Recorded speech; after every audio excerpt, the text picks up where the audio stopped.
following is a UTV 44 sports production.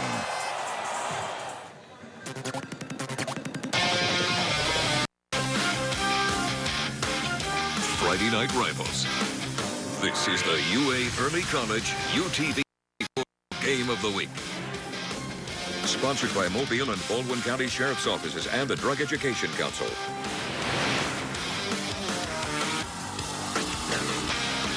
Two storied programs will match up in round 2 of the playoffs tonight in 6A here at Jubilee Stadium. The Daphne Trojans red hot, a pleasant surprise down here in the coast. They've won 9 in a row after starting out 0-2. Will take on the Opelika Bulldogs, whose only loss came at the hands of 7A Central of Phoenix City here in this second round matchup tonight in Daphne. Good evening. I'm Jim Cox, my partners Dan Brennan and Vic Lockett as we move on to round 2 of the playoffs. And this Daphne team, Dan, a real pleasant story right now. A lot of people surprised how well they're playing at this time of the season. How well they're playing defense, especially. That's been the story. They've won 9 in a row, and they've really dominated on the defensive line. We have not seen this team since week 2 when they lost to Spanish Fort, and we knew defensively they looked good there. They were struggling a little bit offensively, but now they've really turned it on. They've got the 9 wins in a row, going up against a Opelika team, scores a lot of points, and they like to do it kind of the old school way. They like to run the football. Now, they can throw it, no doubt, but man, they can run it. They've got a big offensive line, veteran offensive line, and a kid named Weldron Ford in the backfield, and he's really dynamite. This kid can score touchdowns every which way. You see his stats are very impressive, but I think more impressive than his stats is the way this kid runs with his pads behind that big offensive line. Can't wait to see that matchup tonight between this offensive line and the running back Ford and the Daphne defense. It hasn't moved an inch for 9 weeks. Yeah, Ford has rushed for 18 touchdowns, and you got John David Worth, the quarterback, who's rushed for 9 himself, so they can score a lot of points on the ground. But that's what Daphne has done to turn the season around, Vic Lockett. They have been able to stop the run. We stop the run, you force teams to throw the football. That's what they want to do tonight. Yeah, and their surge, you can, like Dan has pointed out, is due to their defense. And in the backfield, their defense, they've got Khalil Johnson, who is a safety, and he is a ball hog. In one game, he had 3 interceptions alone. For the year, he's got 6. His coach tells me he just finds the football. And you know what? In games like this, turnovers can be a factor. If you do stop the run, they're going to have to pass the ball. They better be aware of this young man because he finds the football if you put it in the air. That's a matchup Daphne has really made their way by forcing turnovers in this Opelika team. They do not turn the football over. They've only thrown 3 interceptions all year and lost it a handful of times on the ground. So something's going to have to give here tonight to find out who moves on to the quarterfinals. It's a matchup here in round 2 in Daphne. It's a familiar matchup. They played last year. Opelika won this game 51-0. That was a first-round matchup, but tonight it's the Trojans and Bulldogs meeting in round 2.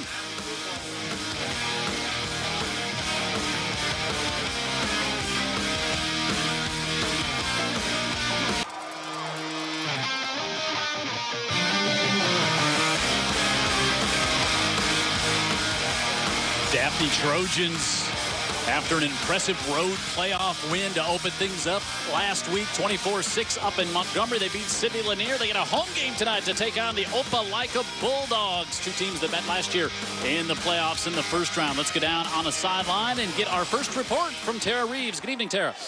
Good evening, Jim. You know, Coach King has been vocal all season about trying to get his kids to buy in to his championship mindset. And as you guys know, Coach King is very familiar with these playoff situations with Daphne because he's played in them before. And he says now having the opportunity to coach in them really feels the same because of that championship mindset. He said the mental aspect of the game is really the key to being successful both as a player and as a coach. And one guy in particular for Daphne that's really bought in this season is quarterback Chance Newman. Newman says that Coach King pushes them to win every day, both at practice and during games, and that King's motto is to be better than great. And they're going to have to play that way in order to beat Opelika tonight. Yeah, it's a big task for him, no doubt. And, you know, Kenny King, when we first saw him earlier this year, Dan talked to us on the pregame show, talked about details and practice, and he said, you know, we really weren't, we'd have 1 good practice, then we'd have 2 that, you know, he said it just wasn't going the right way. And then he said they really have bought into this. Every detail matters. And coming from a guy who played at Alabama, then in the NFL, he knows that's how you get to be great. He knows, and now they know. because they're listening. And, you know, very impressive that he got them to listen, Jim, when they were at 0-2. Teetering. We said the they're at season was bottom. teetering. And this is one of those, you know, Daphne's one of those towns where it's all about the football team. So it's not like you can disappear in the library and not hear the talk. If you're 0-2 in Daphne, you're hearing about it all over the place, all over town. They had to tune that out, get better at practice every day. That's what they've done. They had to have a big stand defensively to stop Saraland right here in a game in week 3. They did that, and then they got the win. And since then, it's been 9 straight they have reeled off. And, boy, winning does get to be contagious, does it not, Vic Lockett? Absolutely. And, you know, you're talking about defense. Kenny King played defense. He knows that's what wins championships. You know, a funny little quick story. I remember seeing Kenny King play, and I was sitting with the Alabama coaches, and I was talking to him, and they were like, look at Kenny King make that play downfield. So he's got a motor, and I bet that translates to his players. And we said if this program is going to have great success under Kenny King, you can bet it's going to be built around defense. I mean, that's what your team always takes over what your head coach does, and that's what he does. And it was a few adjustments on defense that they were able to really tighten things up and become a great team defensively, averaging, allowing only 11 points a game. Diego Guadero ready to kick off, and the big leg will push Opelika back into the end zone. We'll see the Bulldog offense come out at the 20-yard line. Head coach for the Opelika Bulldogs, Brian Blackman, his brother Ben, yes, the coach up at Spanish Fort, his 8th year here at Opelika, a great record, 73% winning percentage there, and his team Region 3 champs again this year. That's 3 straight years that they have won the region up there. 21 straight years Opelika has been to the playoffs. You got mom and dad in the bleachers tonight. They are here. They were in Spanish Fort last week, and so they're here tonight, and we'll talk about the great family game we had last year up in Spanish Fort as John David Worth, the quarterback, tries to run it up the middle, and he is stuffed immediately. Cole Powell, the first one there. Money, Brown, Stevenson, Chambers, highly recruited, and Butler up front for this Opelika offense. They really set the tone. Hurd on the outside, both of them. Jaleel and Jordan. Jaleel, 71 catches on the year. Ford in the backfield. And he'll get his first touch of the night. And he's out across the 30 to the 31-yard line. Weldron Ford, 18 touchdowns on the year, 1,120 yards. That is 180th carry on the season. They put up 38 points a game to the Bulldogs and 382 yards of offense on the ground. Yelding and Mitchell are the ends, but Jack Cushman moving from linebacker to the middle, Dan alluded to. He's been a big reason for this resurgence in the Daphne defense. Thrown out to the far side and complete, and great coverage on the outside over there by Bowers. That's Brandon Bowers, the senior. Comes over to make the stop. Celdrick Cloy, also the corner over there. He actually was the one who came in and made that stop. And we'll bring up 2nd and 5. You see Jimbo Perez, our referee, in the back of the screen there. And this Daphne defense has been stingy. Ford trying to get to the outside, stood up, and Danny Taylor, the linebacker, his 76th tackle on the season, makes the stop there, and 3rd down coming up for the Bulldogs. Yeah, I want Vic to keep an eye on this Daphne defense because I love the way Vic breaks it down when he talks about the fits that he sees and simply teams playing defense as a team, which doesn't always happen week in, week out. 3rd and 5. This Opelika team does not turn it over. Only 8 turnovers all year, 3 through the air and 5 fumbles. Blitz coming over the middle, complete, first down up to the 45-yard line as we see the reception caught there by the big fullback. That was Khalid Florence, his 9th catch of the year. They kind of sneak him out and put him in the slot there at 6'4", 240, if you can sneak such a player. Yeah, if he lands on the ball, it might flatten out. That's a Go Build Alabama first down, a 3rd down conversion for the Bulldogs. And dropped in the backfield. Great penetration coming in for the Bulldogs to make, for the Trojans to make the stop is L.T. Eichner. You know, the great Daphne defenses that we've seen in the past, Jim, have done this. They have penetrated. 2nd sack of the season for Eichner and a loss of 6. And right there, you just see an assignment football. It was a read, and somebody has to take the pitch man, somebody has to take the quarterback. Worth has called his own number 69 times this year. They pitch it this time to Ford, and pressure from the backside. Powell dove at his ankles and couldn't get him, but Brandon Bowers and the rest of the Trojans over there to stop it, and it'll bring up 3rd and long here for Opelika. All right, so the team that likes to run it so far, one effective rush play. That was a gain of 9 to get him the first down. Otherwise, Daphne defenses look very solid. And then what the thing about the defense I'm noticing right off the bat, we always talk about it, on defense, you got to line up correctly first and foremost. Daphne is lining up correctly and defending it. Be where you're supposed to be when you're supposed to be there. Jaleel Hurd to the bottom of the screen. He's got 71 catches. Firth goes the other way. And up to midfield, and he's going to be short of the first down as Worth fired it to the far side, and it's going to bring up 4th and a couple as they went to Jordan Hurd. There's Jordan and Jaleel. Jordan, 33 catches on the year, and no hesitation here, and the Bulldogs will go for it. From the Daphne 48 on 4th and a long 2. John David Worth wants it. Hard snap trying to get Daphne to jump it. It looked like they did. Well, I think it was the Cushman. first mistake right there. You know, and as we talk about, as you get further into the playoffs, you can just see the great execution by the offense as well as the defense.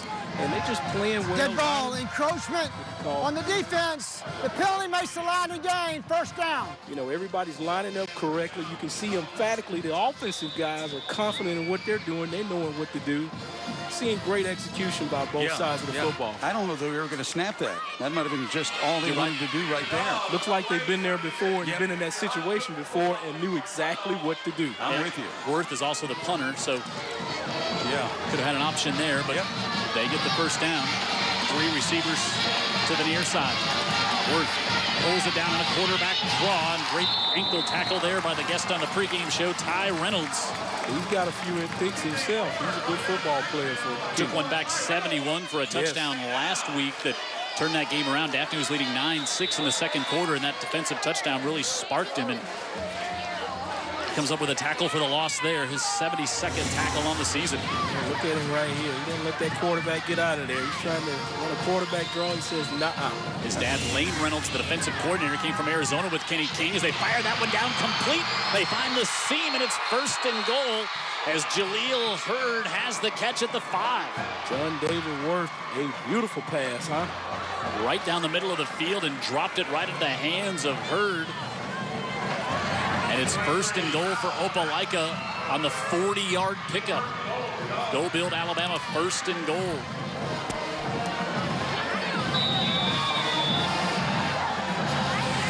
Ford in the backfield, takes the give on the left side, and he's in for the Opelika touchdown. Yeah, he stumbled a bit. The defender got there, but he was able to put his hand on the ground and keep his balance, and he stumbled right on into the end zone for a Bulldog touchdown. Well, you really look back at that offside, infraction that really... Yeah, that was it. And so Daphne played well enough to get off the field. They jump off sides, and then the big strike down to the 5-yard line, and Dogs get off the bus and get the lead. Carter Milner will hold, and Austin Blackman with the kick, and it's good. He's now 51 of 54 on the year, and Opelika takes 5 minutes off the clock to open things up, and they get a touchdown and lead Daphne by a score of 7-0 here at Jubilee Stadium.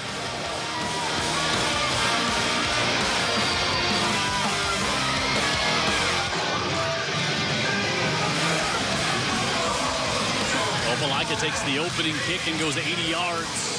They play a 40-yard pass completion, but also the offside. Go ahead. Well, Dan said, the mistake is what cost him. And I know Coach King said Opelika doesn't make mistakes. We've just got to minimize ours so we don't make more than them. Right there, a mistake did cost him. Austin Blackman to kick off, high and angled to the near side at the 20 and knocked out of bounds at the 23-yard line. And that was Cedric Cloy, the cornerback, got that one, and we'll see the Daphne offense come out here. Daphne 22-10, all time at home in the playoffs, and 8-6 overall in round 2 games. There's head coach Kenny King, well, the back of him. First year at Daphne. As we said, 9-game winning streak. Chance Newman Junior quarterback on the keeper to the near side, slides to the 30 with a nice gain of 5 on first down. Good decision. Good-looking kid and good smarts there, Dan Brennan. We love to have him on the pregame show, right? Yes. It's a love chance, and he's a talented thrower of the football. There's the big fellas up front. McLaurin, Randolph, Barr, Griffin, and Killian Love. Taylor Smith at tight end will help on the blocking as well. His chance can be pressured and dropped this time, and he'll get maybe one. Zach Yancey, 110 tackles now on the season for the linebacker for the Opelika Bulldogs. Started on the team that lost in round 3 last year. Martin on the outside along with Talik Jackson, a 5'7" defensive end. Looks like a DB, but he really gets after the quarterback. 11.5 sacks. Yancey there at linebacker in the secondary. Butler, Presley, and Bowler, who's committed to UAB, but may look at other places as well. And this is going to be a 5-yard penalty here against the Daphne Trojans. Miles a little bit anxious and ready to go and get into his route. Nice third down. 3rd and 12 now for the Trojans.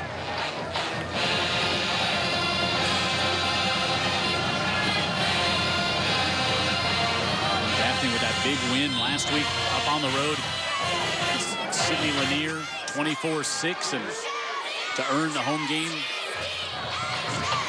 here. Now 33 sacks on the year for Opelika, and dumped out of the backfield up to the 30, 35, and the Trojans will have the first down as Miles atones for jumping offside previous play and has the first down. 2 things I see right there. Good pocket for Newman and no panic from Newman. It's a 3rd down, a big 3rd down. Playoffs, you're at home, a lot going on, and the kid makes the simple throw, lets Miles do the rest. Yeah, one missed tackle right there. Gives him the first down. Go Build Alabama first down for Jaquan Miles. And the Trojans convert up to the 36.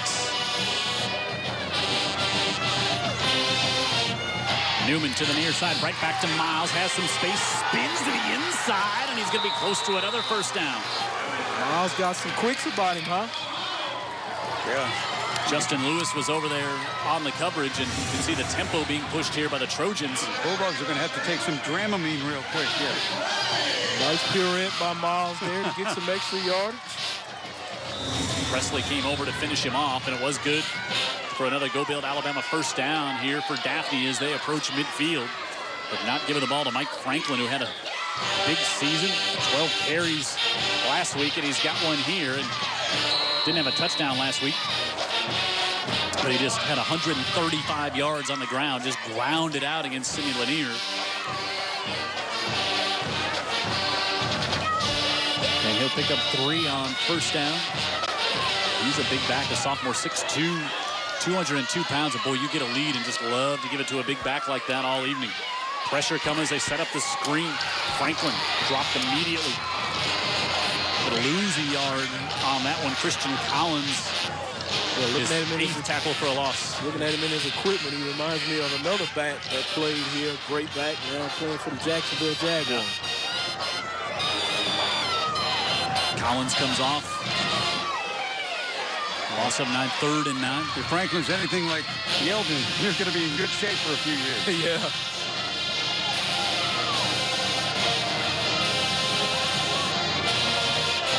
Play clock just now under 10. They give it to Franklin on the right side. Oh, great penetration right at the 50-yard line to come and wrap him up and bring him down is Zach Yancey again. That looked like that was going to be a big gain. Yeah. And Yancey quickly closed on that. Yeah, both the doors were open there, but then they were shut rather quickly by Yancey as well as Brandon Gaffney.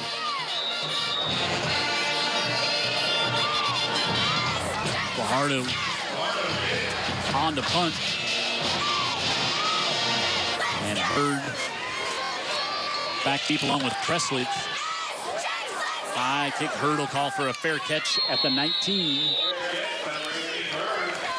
Opelika will bring the offense back out in their 7-0 lead. Round 2 of the playoffs. McGill-Tulane at home tonight, taking on Enterprise. That a great matchup. Auburn and Central Phoenix City. Central Phoenix City having a great year. They beat this Opelika team. Their only loss. Hoover at home. McAdory taking on Blunt tonight. Let Holly set a great week of practice for the Leopards. Spanish Fort up at Hillcrest, Tuscaloosa. our game here tonight.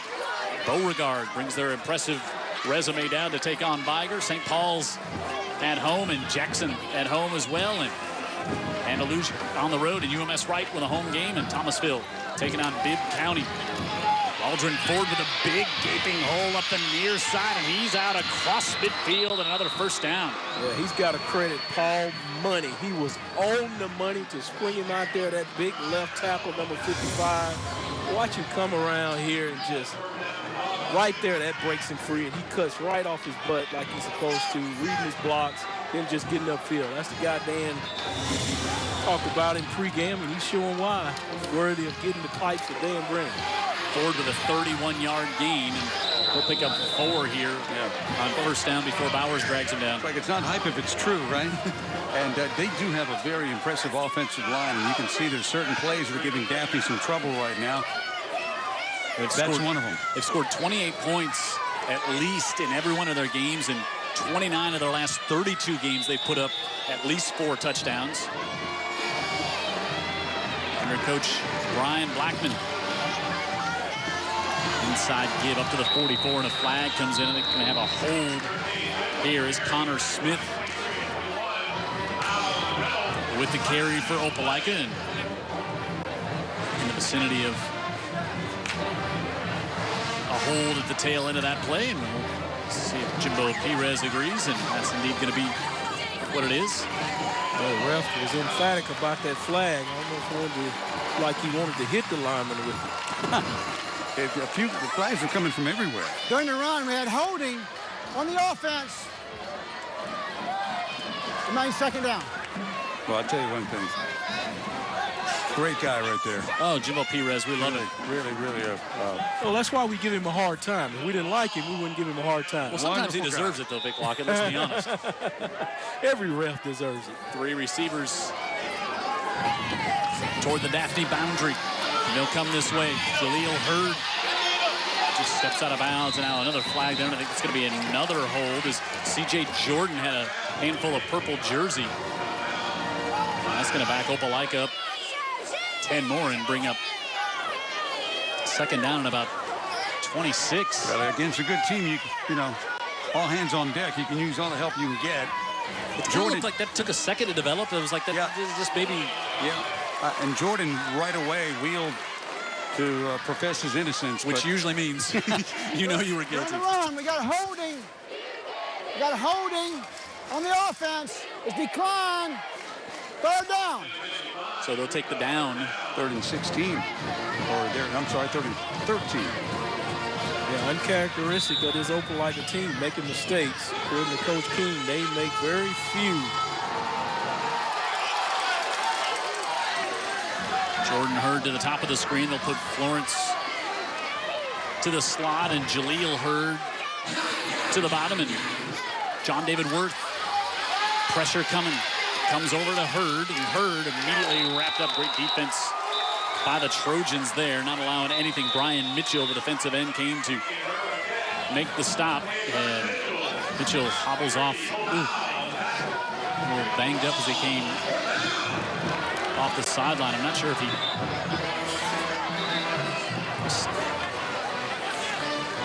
Brian Metz, the athletic trainer for the Trojans, does such a great job over taking a look at Brian Mitchell on the sideline. Good execution by the offense, good execution by the defense to make the play. Worth on to punt. Miles Henderson, who has a punt return for a touchdown back for the Trojans. Worth will kick it from his own 36.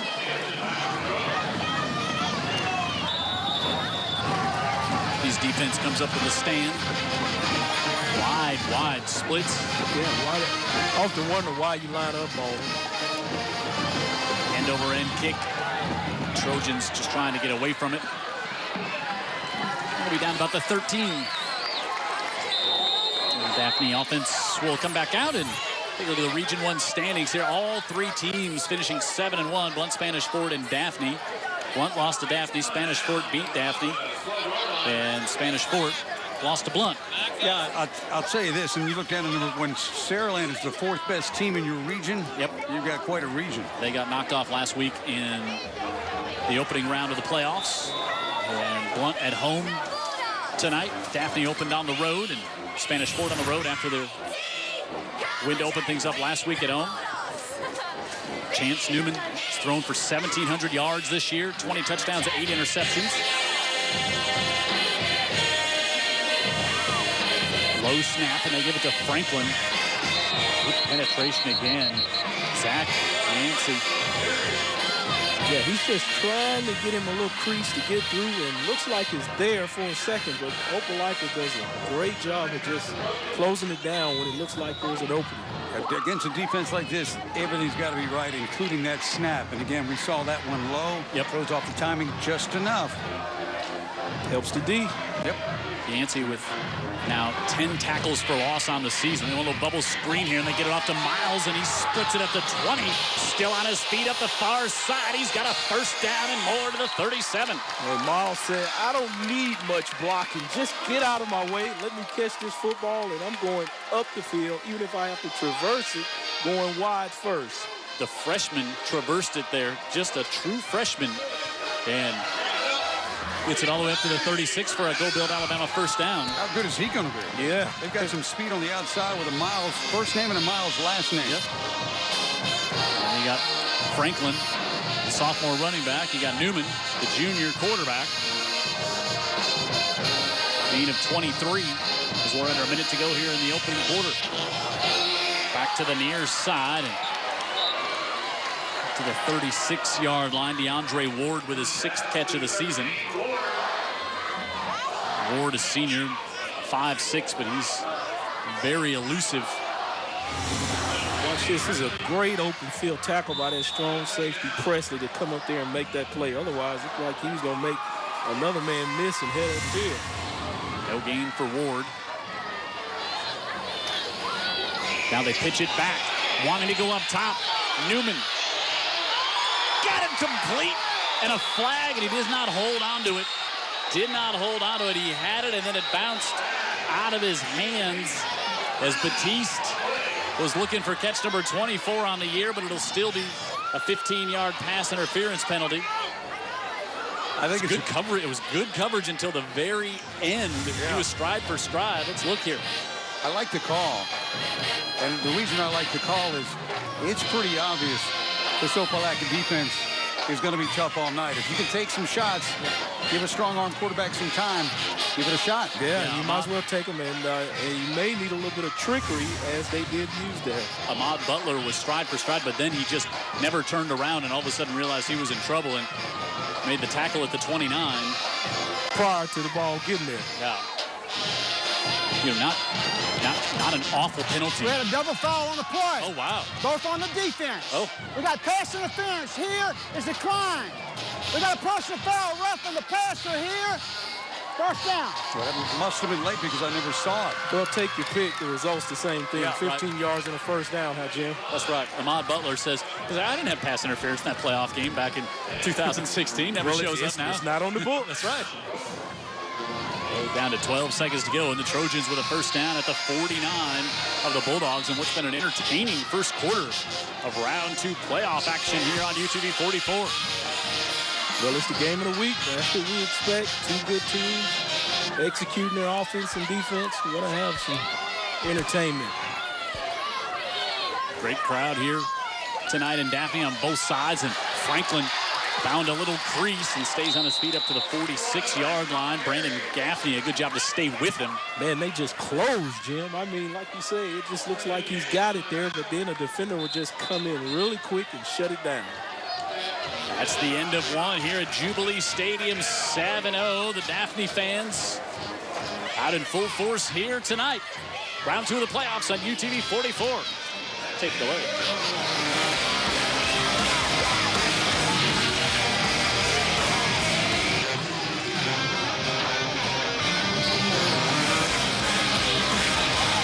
Jubilee Stadium, round 2 of the playoffs. Jim Cox, Dan Brennan, Vic Lockett, Sarah Reeves on the sideline. Brian Anderson, our statistician here tonight. Jared Kihas and our entire crew here in Daphne for round 2 The Trojans 9-2 on a 9-game winning streak, taking on Opelika 10-1 on a 5-game heater coming into tonight. 2nd and 7 for the Trojans. Chance Newman. He's got Franklin with him in the backfield. Far side goes off to Miles Henderson, and Henderson up to the 41-yard line. 3rd and about 3 coming out. Tease threw him a nice little block out there to help him get some forward progress. Daphne will bring in the heavy packages to see a bunch of the defensive linemen moving in. Now to add some beef up on a 3rd and long 2 here for the Trojans, and go a little wildcat and go with Daniel Taylor, the linebacker. He did not get the first down. Yeah, he got to the depend on the spot, huh? Yeah, he got right to the 40, and he's going to be short in a decision coming up here. But they had a long way to go. That was 3rd and a long 2. Yeah. They bring Taylor, the linebacker, in to run the wildcat. Coach King elected to just go in mano and mano. Nothing trickery here. Just, hey, see, can we get some push up front with all of these big guys? Didn't get quite enough. But that's a great defensive line, and Daphne decides on 4th and a 1.5 to punt. They brought in McBride, Jamar Mason, and Brian Mitchell, and now they'll see if they can trust their defense and now try to flip the field and pin Opelika way down. Opelika doesn't have anyone back deep to receive the punt. And he's going to just send this one deep into the end zone, so you gain 20 yards net. Hey, let's go, D, turn on.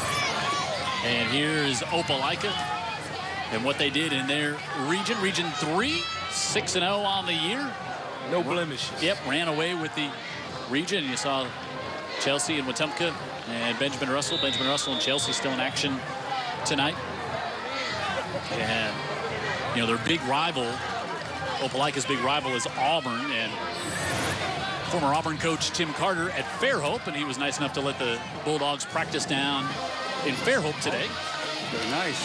And this is John David Worth, who carries it across the 36-yard line. Worth is slowly racking up the yardage. Yeah, he's probably around 70 or 60 at this point. He's the starting quarterback, but of course last year Jake Bentley was the starting quarterback for this Opelika team, and actually would have been the starting quarterback this year again, but leaves Opelika, as we'll continue. Worth will keep it, and he'll be stopped here. Leaves Opelika after his junior year, and he would not have been eligible to play in Alabama. However, with the South Carolina eligibility rules, he was able to take some online classes, became eligible, goes to South Carolina. As a freshman, is now 3-0, starting in the SEC. He'd be starting here tonight for this Opelika team. What a player. And his dad is on the staff at South Carolina. Was on the staff at Auburn, and now on the staff at South Carolina. But he said, I don't want to go play for another high school, that's for sure. I don't want to do that. And he said, I want to be with my family. 3rd down, they complete it. They got Hurd up to the 41. And John David Worth, who's completed 65% of his passes last year, he was ready to be the starting quarterback last year. Bentley moves in. Worth goes and plays wide receiver, has a great year. And then they thought Bentley was going to start again this year. That all changes, and now Worth is back playing quarterback and just epitome of a great team player. Looks like he never left. Right. And Worth looks like Bentley now. Yeah, he looks fine, doesn't he? Yeah. Nice arm, good catchable pass. 19 touchdown passes, only 3 interceptions this year. Gives it off to Ford on the right side on 1st down, and he's got a big hole. And Ford will go 59 yards for the touchdown. Same play. It's the same play where they got 9. It's the same play where they got 25, and now you do the math. And, let me correct myself. I was saying Worth is putting up the yards. I actually meant Ford. Yep. Yeah, he's probably now up to 70 or 80 yards rushing, and we're in the first half. And that is the guy. 59 on that one, yeah. Dan, letting those golden pipes, too. He's showing he's worth it. I'll tell you what, they're blocking up front, too, and it's, again, off the right side of that offensive line. That's the strength of their team, right? That's what they say. Austin Blackman on for the PAT, and it's 14-0 Opelika. with two big plays. They've done it, two big plays, one through the air and one on the ground. And they have the lead now 14-0. We'll take a timeout. The Bulldogs add another one on, and they lead the Trojans here at Jubilee Stadium.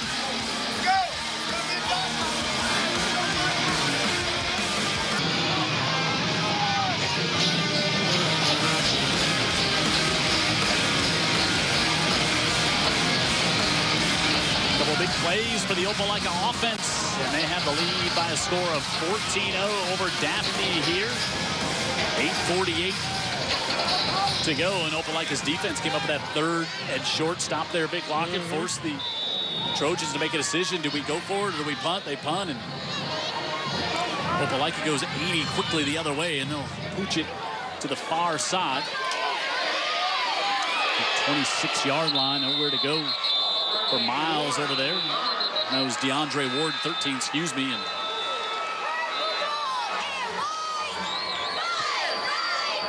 Trojans will get it up here at the 25-yard line to start. Good execution by both teams, except Opelika's just finding the big play to offset things. And I think a big play for Daphne might come in a package that includes Miles Henderson, number 2. He is their big play. Let's see if he gets a little more involved. 11 touchdowns on the year, 42 catches. He can just run.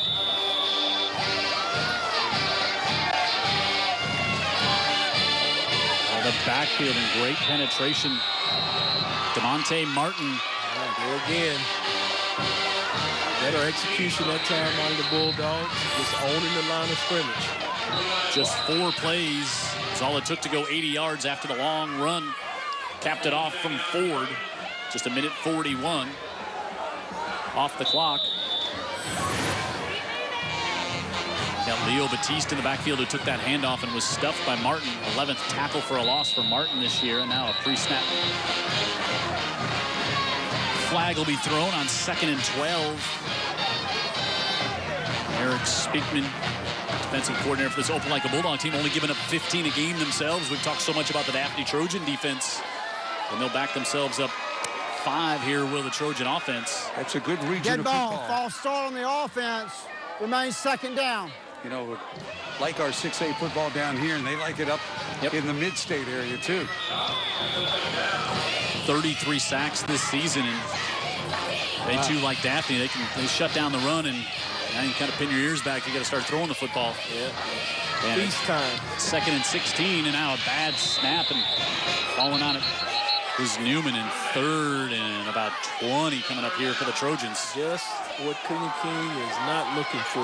Offense just starting to come apart here. Jitters maybe, or you think that's gone, or is it just good I football think team? it's Opelika. Yeah. I'm going to have to give them credit. Sure. But, they are playing good football, and they've got Daphne thinking a little more than they should at this point. They've settled into the game.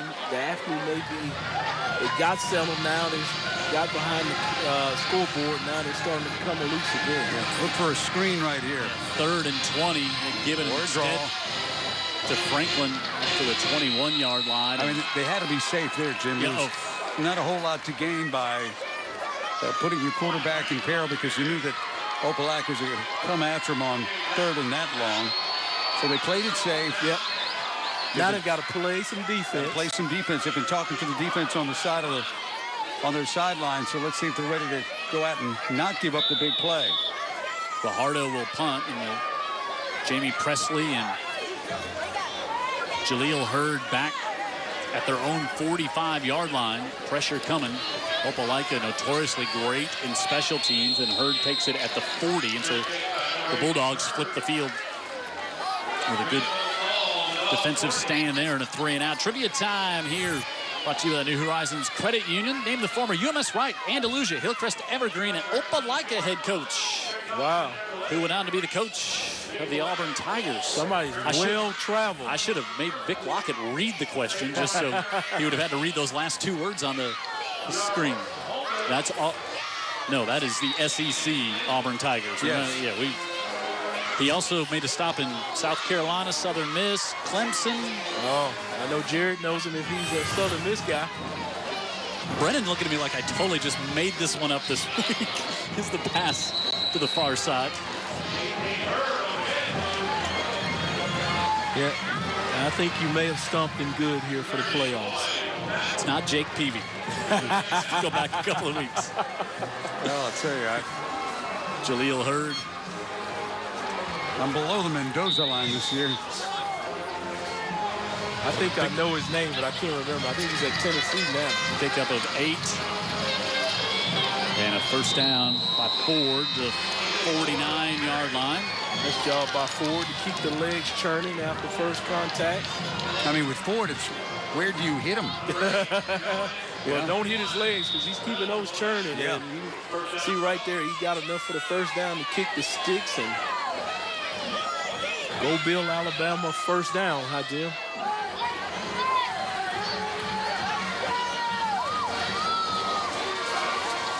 First and 10 for the Tigers.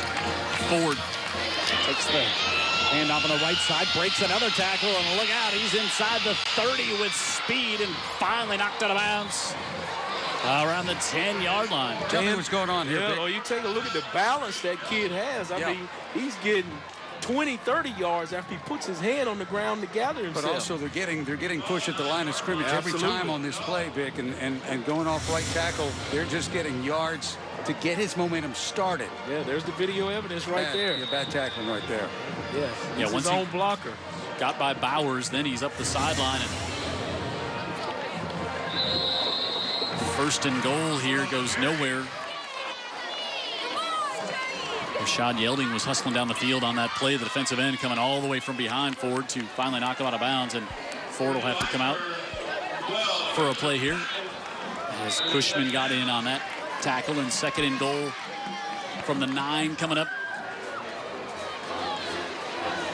What does Daphne have to bow up here, guys? Connor Smith in the backfield, and now Worth looking wide open in the end zone is Hurd for the touchdown. Somebody missed assignment. You know, there's a train of thought out there that if you run the ball well, play action can really work for you. I think there was the example. It couldn't work any better than that. Coach Blackman, dialed it up perfectly, didn't he? And there was no one around Hurd. He was just standing virtually in the back of the end zone. And the only thing covering him was the goalpost. Yeah, well drawn up it's play. It's not going to move, Dan. in a blown coverage, and Blackman makes it 21-0 Opelika. And boy, momentum, such a big part of every Friday night, and it's always amped up in the playoffs. And Opelika's got it right now. They're on top 21-0 in the second quarter.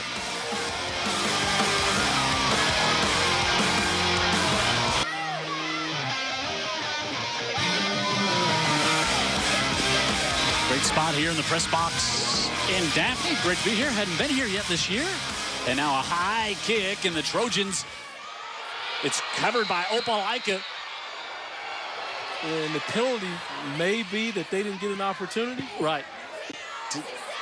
He just basically fielded it out of the air. He went down and caught it. It definitely went 10 yards, so you can eliminate that. It was a great kick. I mean, Opelika does a lot. Coach Black was telling us before the game, their defense sets up, their special team sets up a lot. I think if you call fair catch, you got to get an opportunity to catch it. So that may be the call. Greg Jackson went and caught it. Did he make a fair catch? I think Daphne, Upman, may have got a hand. If he did, he saved that play. No question. Yes. We saw McGill do that earlier this season. Yeah. Yep, that's what they're going to call. Good thinking by that young guy. Great. Well, that's the immediate thing when they shoot, when they pooch kick it, you're an up man. You're not used to returning the ball, so the traffic's coming really fast, so you put your hands up in the air Kick quick. catching interference on the kicking team. 15 yards from the spot of the foul. First down. And Daphne can elect to take it 15 yards from the spot. Really well executed by Opelika on that kick. I agree. But mentally sharp for the Trojans to do that. Yeah, saves the turnover. Opelika has not done much wrong tonight. Really. Well, they didn't do anything wrong. I think just Daphne did something very well. Right. On that particular play. The execution of Opelika since they got off the bus has been pretty impressive. Yeah, more than pretty. Coach Blackman very said, impressive. Their kicking game sets up a lot of touchdowns for them, the way they execute. And You can see why right there, but this time they give Daphne the ball at midfield, and boy, do the Trojans need to get something going on this side of the football. Miles Henderson, number 2, might be the fastest guy on the field. Let's see if he gets the ball. They've only got it to him he got up to him one time over there and didn't have much space. Single safety back. Jimbo get into place. Now they're dropping the twin safety.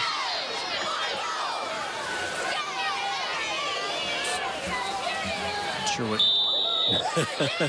I think the play clock went down and he wanted to reset it. Okay, that's what he did. Good call, Vic Lockett. Franklin comes in motion. An empty backfield for Newman.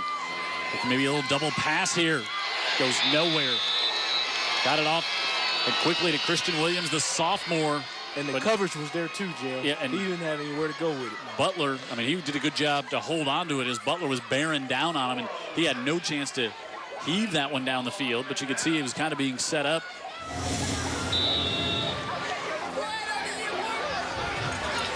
Made a good decision maybe to pull that one down there, and they've sent Franklin over this side to move the safety over to the near side of the field, and they want to throw to the far side, and Opelika smelled that one out, and now they're going to try to take a shot.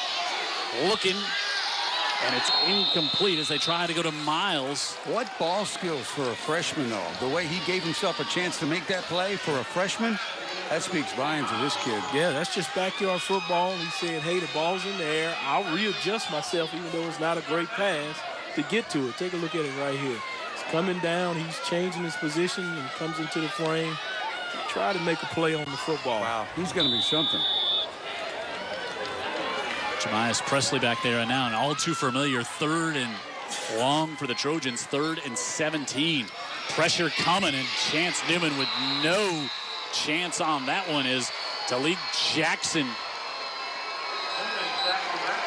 comes in to pick up sack number 12.5 on the year. And I got to tell you, defensively, they're on him like saran wrap down the field. If he had time, which he had no time, there was nowhere to go. No, they were blanketing him back there with a bracket on both of the receivers in the route, 2-on-1.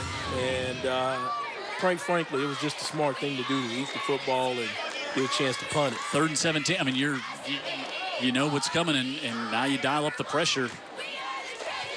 And Guajardo. And the Trojans should be able to down this one, and they will at the 8. Is a mental mistake maybe there by the Opelika Bulldogs not to grab that one on the fair catch. Instead, Presley lets it bounce, and it goes all the way back inside the 10. But Opelika has done little wrong here in the first half, leading 21-0.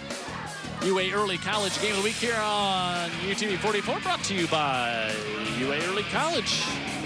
Glad to have them with us here on UTV 44, and a big part of helping students and the athletes. Absolutely. John, look at those numbers. 9 of 9 for 105 yards. Perfect, and he's run it as well. And now Waldron Ford with 3:20 to go here in the second quarter. And Ford's having a good night as well here in this first half. And Jaleel Hurd, I think that should have been 6 catches on the night. He's had a big night. Boy, if you're Daphne, if you could get a stop here with him pinned back and give yourself a chance to get something late before the first half ends. Now looks like Jimbo Pires kind of bringing them all in here. He's got a little something to say to both sides, and that's a good job of officiating there by Jimbo. He must have probably hearing some stuff he doesn't like, I'm guessing, down there, and addressing it. You can barely find the short guy amongst the humanity of those kids. Yeah. but Jimbo's saying, hey, I'm in charge. You're bigger than me, but I'm older than you, and I got the flag. And I noticed he got out of there rather quickly after he concluded it as well. Second and whatever he said, he meant it. Worth rolls out and airmails that one incomplete, and that'll help Daphne as well. All right, let's go down to Tara. Boy, defensively, they need to get it going to the Trojans, and they need to lean on Ty Reynolds, huh, Tara? They sure do, Jim. You know, before the game, when I was talking with Coach Blackman and Coach King, they both said that this game was going to be won between Opelika's O-line and Daphne's D-line, and one major component to that is Ty Reynolds, who had that 71-yard pick six in last week's win against Sidney Lanier. And when I asked him about this Opelika matchup specifically and what it would take to win a game that the Trojans lost 51-0 last year during the first round of the playoffs, he said that Coach King had been telling the team they needed to stay focused on Daphne football and not to focus on the Bulldogs, just to play their game and that they'll win. And Reynolds has had a pretty great game so far. He had that tackle for a loss early on, guys. Yeah, and they get the stop there. That's exactly what the Trojans needed. They may have got away with jumping offside there prior to that snap as well. And see if Daphne takes a timeout. They'll let it go and save them on offense. Is 4th and less than a yard. And we saw, again, John David Worth is the punter, and we saw him come on a hard count. Yeah, and he's so coached up. Did you see him point at the defensive lineman, and he's not even close to being offside? Right. Just used to pulling them off. So I think Opelika will probably take their timeout. They'll let the play clock run all the way down here. Yeah, they played it conservative here. You know, they've got control of the game. No need of giving something cheap to Daphne. So, hey, they'll just punt it after they take some more time off the clock. Yeah, so Daphne saves all their timeouts, but now you're under 2 minutes to go. And they'll force Opelika to punt from their own 19-yard line. Yeah, and you wonder if Daphne's going to maybe try to come after this. I mean, they've really had so much trouble offensively, generating much of anything, moving the sticks at all. Take a shot and get a cheap six with a block. Well, one thing's for sure, you know, we've talked about the strength of Opelika is their offensive line, and they have asserted themselves very well thus far. So, yeah. No question. I mean, you've seen the big runs that have been broken open. You know, I was reading some preseason evaluation. I think now they're saying Daphne took a timeout here. Chico Perez just went over and motioned. I don't know about that. If Daphne would have taken a timeout, certainly they would have taken it a whole lot sooner.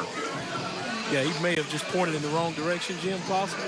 It's just a weird time to announce the time. I mean, it's a weird time to announce that timeout. Maybe that's what it was. But that would have been a weird timeout. So a timeout inside of a timeout, you don't see that very often. Reading evaluations about this Opelika team going into the year, the talk was about the offensive line.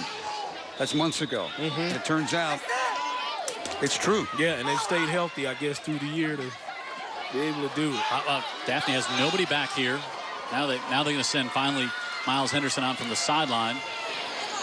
And he comes off big pressure coming, and he has to get away from it. And a great punt by Worth will put the Trojans back at the 33-yard line. Well, that's another mental error. That was not just to sneak him out there. Well, they had him off, and then they held him. It looked like they were holding him there. It was kind of a... Not by design, I can assure you. So now the Trojans, with all three of their timeouts, will try to march it down the field here. Our UA Early College Game of the Week, also brought to you by the Sheriff's Office of Mobile and Baldwin County, the Drug Education Council. Sam Cochran, the crew. GoBuildAlabama.com. Then you got... And Pepsi.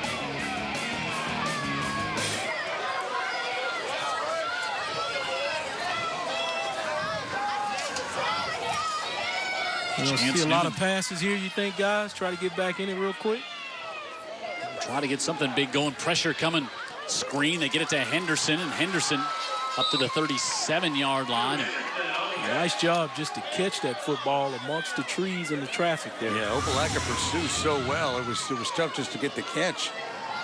Look at the hustle, though. Yeah, and I mean, the lineman almost disrupted it. You know, you're supposed to suck him in and then get it over. That was Talik Jackson, the kid that's got all the sacks. Almost tipped that ball. Now Newman wants to pull it down, and as he does, he turns right into the aforementioned Talik Jackson, and the Trojans will have to take a timeout here. He wanted to go downfield, but...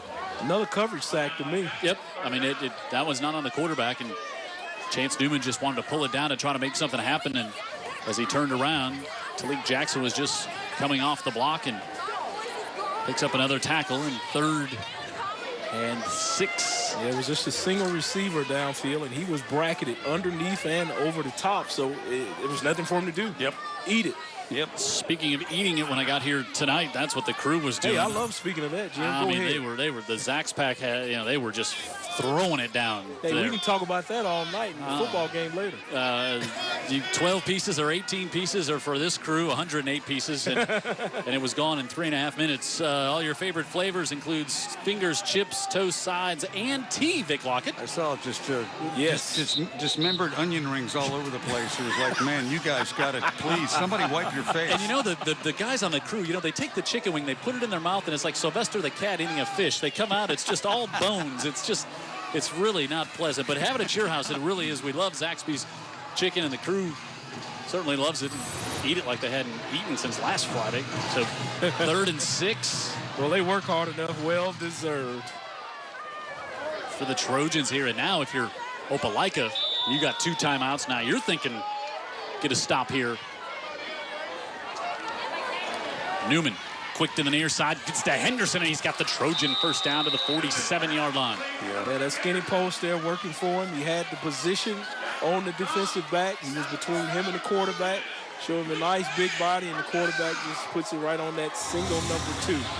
Jackson, good coverage to wrap him up quickly, but boy, just even a little momentum for the Trojans to get going here. And then they're going to detract it here with the offsides. Get two men moving before the snap. Yeah, they've been living at 2nd and 15, and that's a bad place to be playing against a really good defense like Opelika.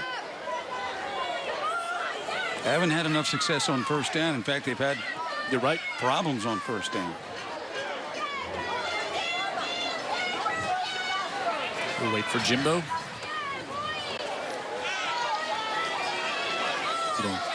Since we are tape delayed, his wife really no chance to reach out to us during the game. Of course, but I seem to run into her around town and get mine. You're chewing? Yes. Yeah. And I just like, but yes, now Jimbo ma'am. can watch it Yes, tomorrow ma'am. night. He can, which will be Saturday night. It is now Newman wants to come up top, and he's looking for Henderson, who I don't think was quite expecting, and then turns around and almost dropped right in his hands. Yeah. He did a nice job turning for the football. Yeah, unless that was just a route. Either way, almost a nice play. Chance Newman just dropped that one right in the basket almost. 2nd and 15 for the Trojans. It does stop the clock with 52 seconds left. Daphne with 4 receivers. Newman looking middle of the field, and it's incomplete as he tried to get it to Christian Williams, the sophomore, and that had a chance to be a big gainer. Yeah, I like the way Newman gathered himself very quickly, just left it a little high. And this happens a lot when you see a quarterback who's not having much time. He gets a little time. He's like, what is this? Exactly. Man. And he's so excited, puts it just a hair above his fingertips. 3rd and 15. Here for the Trojans.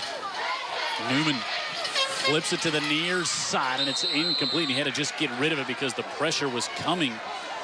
Tried to lob it up to Franklin out of the backfield. The pressure was so extreme, I was looking for a quick screen. And I don't think that was the call, Vic Lockett. It was just Opelika got off it there. And I'm usually pretty good at offensive recognition, but that one kind of blew me there. And the Trojans will punt with 40 seconds left. How about the punter's shoes? You can see him. Yeah. You can see the orange. You can see the yellow. And there's going to get a flag. We'll see as it's fair caught as Diego Guajardo went down slowly, but I think it's just going to be the 5-yard variety. And it was 4th and 15, so. Jimbo signaling over to Coach King to see what he wants to do. And take it down there where it is, or he wants to take the yardage and kick it again. Yeah, I think a chance to back him up to the 12-yard line. Against Opelika, it's declined. First down. You know, Diego is just a sophomore, and Next year, Kenny King will have him in some drama classes to help embellish when you get bumped a little bit after the kick. It was a bit of a delayed reaction when he went down like a sack of hammers after after he was touched. He played it real when he could have maybe. He's acting like he was about to, take a nap on one of those fine Sertas. Mm-hmm. I can tell you that Coach King, though, impressed with him too in that his first ever playoff game at home, and things aren't going his way, but nothing from his body language tells me that he's over his head. Yep. First year head coach here at Daphne. First year as being a head coach. They give it to Worth on the right side. And even more than that, first time coaching in the state of Alabama. Yeah. I mean, he was out in Phoenix coaching where he played his pro ball. Great talk with him. It looks like they'll just let the clock run out here because they didn't reset the play clock. Now they'll reset it. I'll have to get it reset. But they actually can just let it run out. And Coach King said it was one of the reasons he wanted to come back and coach here. He wanted to coaching in Arizona is one thing, but he wanted to coach where the best high school football was played. And that's what I was going to say. I'm probably biased. I hadn't seen one down of Arizona high school football, but I dare to say it can compare anything with stuff down here. And he said, you think about it, you think of Texas, Georgia, Alabama, Florida, places like that where there's great high school football. Where it means so much. Yeah, and I wanted to come back here and. There's no Arizona Cardinals here to cheer for, so we cheer for our high school football, right? You got it. Now the Daphne needs to regroup, but looks like they've got a good leader to kind of keep their heads in it and execute here in the second half. Tara's got Coach Blackman over on the far side. His team has come out and played so well here. Scored on their first possession, and they're able to take the lead by a score of 21-0 here at the half. Tara. Coach, you said that this was going to be a hard-fought game between your O-line and Daphne's D-line. How is it that your guys have been able to dominate up front? Well, our guys are playing really well. Our run game's been good in the first half. And, if we could continue to win the line of scrimmage, that bodes well for our team in the second half. But they're not going to lay down and quit. That's a team with a rich tradition of playing good football, and I expect them to come back in the second half and play hard. And then each week in the playoffs, the competition intensifies. What has been the key defensively for you keeping Daphne scoreless here in the first half? Well, our defense is playing fast. I think we're keeping them behind the sticks and getting good first down plays. So they're they're staying in second, third, and long, and that makes it easier for a defensive group. All right. Thank you, Coach. Good luck. Coach Brian Blackman, boy, just we always say how much we like all the coaches, but we get a chance to know some of these out-of-town coaches so well, and he's quite a gentleman. We love working with him and got to know him, and of course the whole Blackman family, including Mom, Dad, and Ben up at Spanish Fort. We'll talk more about that as the game goes on. Halftime here in Jubilee Stadium. Daphne, the home team, down 21-0 to Opelika here in round 2.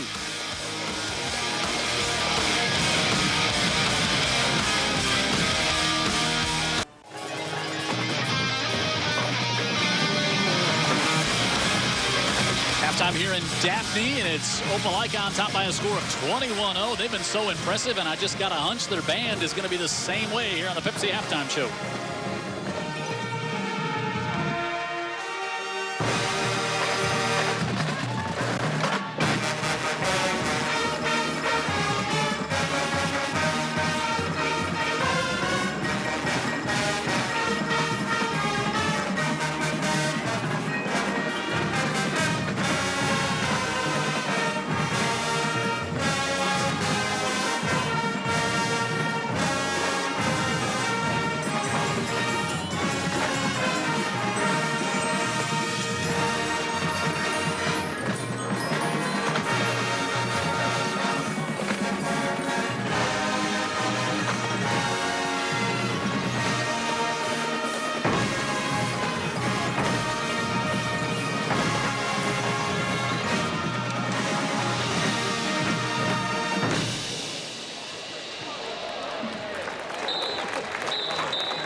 Opelika leads at the half 21-0 as we get ready to go down to the field here at Jubilee Stadium and enjoy the sound of the Eastern Shore on the halftime show brought to you by Pepsi, Daphne's Marching Band.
student body honoring Veterans Day today. Dressed up very patriotically and had a good USA chant going before the game as well. Their students into it. Tip of the hat to them here tonight. Their team needs some rallying. The Trojans down 21-0 to Opelika here at the half in round two of the playoffs. Jim Cox, Dan Brennan, and Vic Lockett. And Dan, you know, we really wanted to see this Daphne team. Knew it was going to be a big test, and they gave up a few big plays to this offensive team that really does a lot of that all season long, being the Opelika Bulldogs. Yeah, they blocked very well at the point of attack, and some of those blocks have sprung them to some big plays and certainly to some touchdowns. Talked a lot about the Daphne defense. The Opelika defense has been great as well, holding Daphne scoreless. But here we look at Weldon Ford, the guy who Dan talked about in the first half. That was after a big run that he was able to rip off, and then he also had help from Jaleel Hurd getting a long pass, and that put Opelika on top by a score of 7-0. And then big talk about the great balance of Ford on this one, and really he's a special back.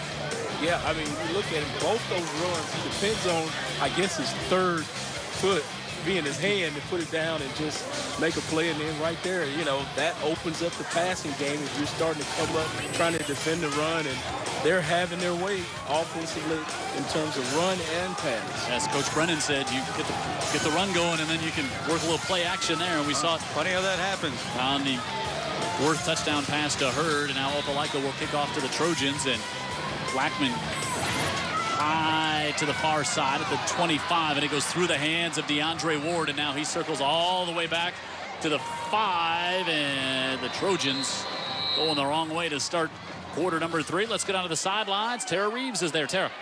Hey, Jim, Coach King during halftime said that their biggest struggle defensively was that they weren't able to stop the run. He says that he feels like during halftime they were able to make the necessary adjustments that they'll be able to be effective on defense this half. And then he said offensively, they have to keep drives going. He said every drive in that first half, they just found a way to stall out and that they're going to have to keep fighting if they want to win this game. Well, they're back deep at their own 7. Chase Newman, junior quarterback. Boy, this is not where they wanted to have their first play in the second half from scrimmage. And with this defense, you have to think a little conservatively because you can't turn it over here. The play clock down deep, and Newman far side fires it off to Henderson, and he'll pick up about 4 on first down, maybe 5. And Opelika has not allowed him to have much space here tonight, Dan Brennan. No, this team has got to keep their energy up, too. I see Newman hanging in there. Everybody's got to be on board here in the second half, emotionally and physically in the game to give them a chance to make any sort of a comeback. You can't halfway it at this point, right, Vic? Yeah, no doubt about it. I mean, Opelika is playing assignment football, and they've got to get them out of place. Inside give, and Franklin takes a big hit up to the 15. He's going to be a little short on first down, and boy, a big whack as Yancey came in there and put another one on. Could he play on your team any day of the week? I'll take him right now. One any team, day of the week and 2 times Sunday, huh, Dan? One team is established the run, and the other team is not. And that's a lot. That's again line of scrimmage. And look at Yancey come off a block and bang. That's the way you play football. It's Franklin, 3rd and less than a yard. Near side, able to get it off to Miles, and then a late flag comes in. That might be roughing the quarterback as well. First down for the Trojans up to the 32. I think this might be 15 more. Nice execution by the offense there. Threw the ball before the receiver even turned around. Yeah. 3rd and less than a yard. And they throw it. Yep. Face mask against Opelika. So that'll add to the total. Right now, Daphne will take it any way they can get it. If the Zebra's going to help them out, and some good execution by their offense. Wow, you get the first down, then the 15-yard penalty all the way up to the 42. Yeah, it might be small stuff, but I really, really like the makeup of Chance Newman, Jim. Don't you? I mean, this kid, we saw him really take a beat in that the Spanish Fort game way back early in the year. Things not going his way here either. But you can see this kid's still head in the game. He's got a lot of admiration for his head coach. Is he a first-year starter? He is. Okay. Franklin up the middle, lifted in the air and stopped before he got to the line of scrimmage. And you heard that pop all the way up here. You're lucky for a whistle to save him that time. It looks like they were going to launch him into space. And Franklin, 6 foot, 202 pounds. Watch as he comes on the left side here. Bang. So he got low, and that's a great tackle. I guess it was Talik Jackson over there on that far defensive end side, and now Newman wants the sidelines, and looking for contact was Miles. Kind of stopped on his route there. Yeah, he just gave up on that one. Maybe he saw it overthrown or he wasn't expecting. Yeah. Well, when he gave up on it, then it was really over. Yeah. Now he's got them in a 3rd and 10 spot where they do not want to be against this pass rush. Yep, 3rd and 10. Newman flushed out of the pocket, throws, and no one near as he was trying to get it to Miles, and Miles had kept going down the sideline, but Newman didn't have a chance to set up and try to get it to Miles either. Not only do they have a good pass rush, they've got really good DBs. Yeah, they're covering, don't they? Yeah. It is a bracket every time I glance back there. Just nothing up front and nothing back deep. There's times that Daphne's going 4, 5 wide, trying to flood the zone with all kinds of receivers, but Opelika has been strong. Presley and Hurd back deep. Good kick, Guajardo. And the ball is loose, and the Trojans had a chance to follow. That was an odd play. They finally do throw the flag for interference there. Yeah. Yeah, one of the Daphne defenders got there a little bit early. He knew it was a fair catch call, but it just kind of bumped into him. Yeah, he's excited and got a little too close because, here's what was happening. The receiver was adjusting to come up to catch the ball, and he was a little too far forward to give him the space to do it. Yep. So Presley was back deep, and now so nothing egregious about it. Just the Trojans that's moved what up happened. the 42 after the big penalty, and then a quick 3 and out from that spot. Yeah, well, Terry was talking about Coach King saying we've got to do a better job of extending the drives, and a lot of that's got to do with the fact that this Kick Opelika catching defense. interference on the kicking team, 15 yards from the spot of the foul. Opelika defense is doing such a great job at the line of scrimmage. Moves Opelika up to the 37.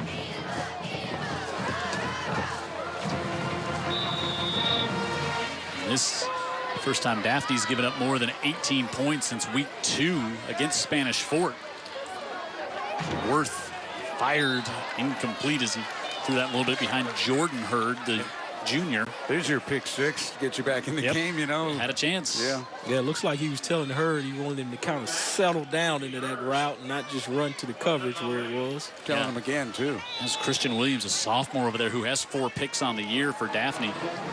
They've got a lot of guys back there with a lot of picks, which, I think is why they've surged. They load the box here. Flip it out to Hurd on the other side. This is Jaleel Hurd, and Bowers is the first one there, and then Cedric Cloy comes over to help out. 3rd down coming up for the Bulldogs. And John David Worth, he delivers that football. I agree. He delivers it. And the previous play, I think, just was miscommunication. But when they have got it going, look at this thing get out there. We don't want it any better than that. No. And we were watching him throw it around with authority and on the run while we were down the field before the game. Yeah, he just looks Did like... you get a haircut? Did it whip it by your hair? He had 5, counted for 5 touchdowns last week, 3 on the ground and 2 through the air. And 3rd and 3 here, and it's going to become 3rd and 8 for the Bulldogs. Oh, false start on the offense, remains 3rd down. Well, that's not something they've been doing much of in this game. They've been very efficient, and the mistakes have been on the Daphne side. So let's see if the Trojans can hold and get the ball back. Yeah, hopefully they can capitalize on the mistake. They didn't get so far behind the sticks, but it's less manageable for sure. Worth zings it, tipped in the air as that was Danny Taylor. Got a hand on it.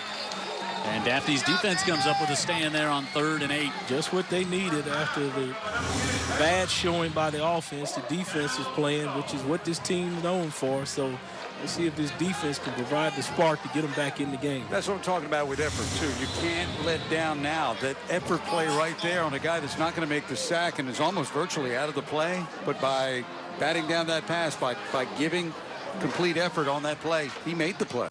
Jaquan Miles will stand at the 23. Worth with a good kick. Miles lets it bounce, and now he decides to pick it up with some speed at the 25, and he's got the near sideline. There's a flag, and Miles has one man to beat, but this one is coming back. It's Worth who just runs out of bounds. But this one at the 32-yard line. Boy, you see the freshman just picked it up dangerously on a hop, but boy, he went from 0 to 60 in no time. Yeah, because Coach King like, no. Yeah. Come on. I don't know if he peaked out at 60. Yeah, and when the block happened, he was already up the sideline. Yeah, those are the ones totally unnecessary. Yeah, those are the ones that really just eat you up. Yeah, because he was already gone. And Coach King has little or no hair, but the ones that are beneath his scalp are graying when he does that. Actually, you could see just a little. Somebody put the 2 hands in the back of Craig Jackson there, so it was still around contact. And to the chagrin of the crowd here at home. But if they take a look at our replay tomorrow. Yeah. Well, the people here that are here tonight have a chance to watch it tomorrow night. That's right. Just the block in the back. They will say, oh, yeah, okay, that was okay. And I have people asking me all the time, was it good? Was it not? Was it a fumble? After possession during the run, we have a block in the back on the return team. 10 yards from the spot of the foul. because we have the advantage here getting the replay here in the booth. See, right? There. Yep. Yep. You got him. That's all it takes. Hate that for Daphne. Newman gives it off to Franklin on the left side and plows ahead to the 25 for a pick of a 3. You know, team that's having so much trouble sustaining drives, what do you need? Need a big play. Yeah, need a spark. They got it. Special teams, yep. Man, they got it, and now it vanished as quickly as it came. Yeah, getting late in the third, you can't afford to really just string together some drives. Like you guys are saying, you need some big plays, and you need them now. Batiste and Franklin. Corner's playing off Henderson. Get some to him quick and maybe see what he can do. Play clock down to 5. Newman looking Henderson's way, throws it, pick 6 to the near side. Never saw Will Bowler, the UAB commit, his 3rd interception of the season. And I don't think Chance Newman ever saw him. There's a flag up at the 13, and Bowler was reading that one the whole way. Yeah, he just really opened up like you're supposed to do when you get your drop. Went right to his zone, and there it was. You saw, Dan talked about the corner drops off almost like they were baiting it to come to the near side. That's what I was thinking. As soon as I saw him come in, I'm thinking, well, there's a reason the corner was backed off. They're begging him. Personal foul after the touchdown whistled against Opelika. So you go from what you think is a big play on special teams to Opelika getting 7 the other way, all in the span of about, what, 30 seconds? And now a potential 28-0 lead here for Opelika. Yeah, now they're scoring on the defense, which is making it a complete football game for the Bulldogs.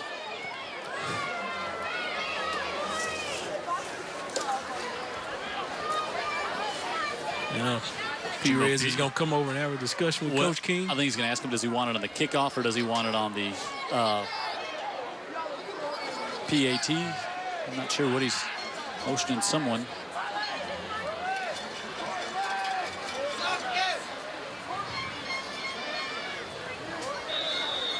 Austin Blackman, who's had a great year as a kicker for the Bulldogs, and will attempt to make it a 28-0 lead.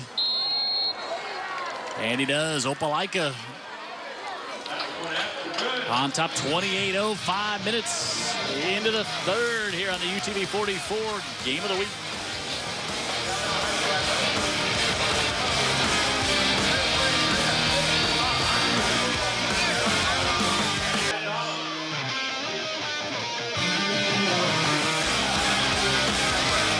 Well, the Daphne Trojans have dug themselves a hole here. Now down 28-0 to Coach Brian Blackman and the Opelika Bulldogs. Everybody's been spotted with a shovel in their hand, too. They've all contributed to this deficit. Offense,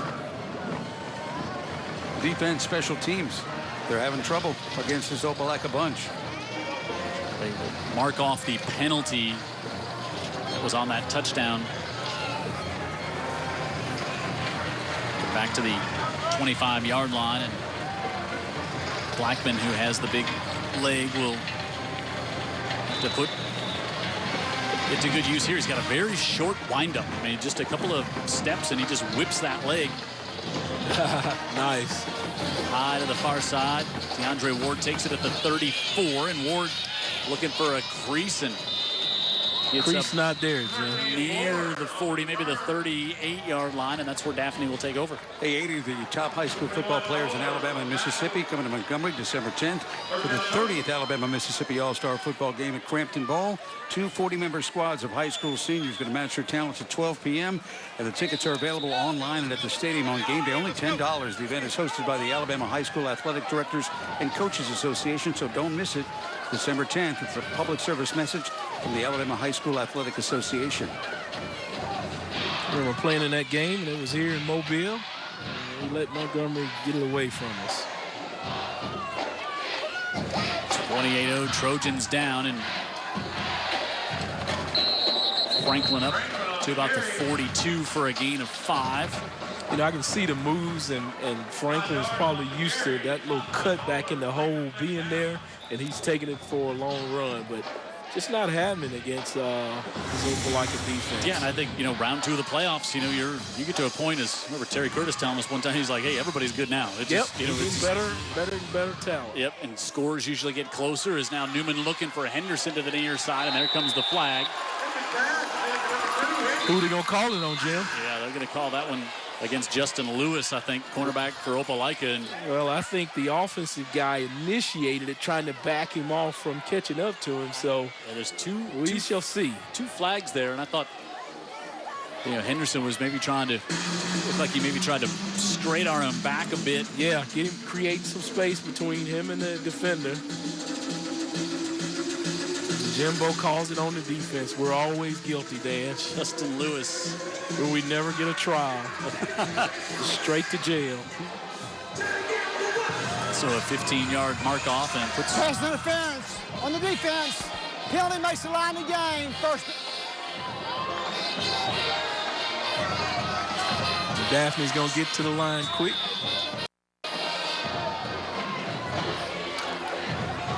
Newman has time, wants to go to the near sideline, looking for Henderson again, and Henderson can't stay in bounds as Lewis was over there, and Lewis saying, all right, you threw the flag on me last time. How about one going the other way this way?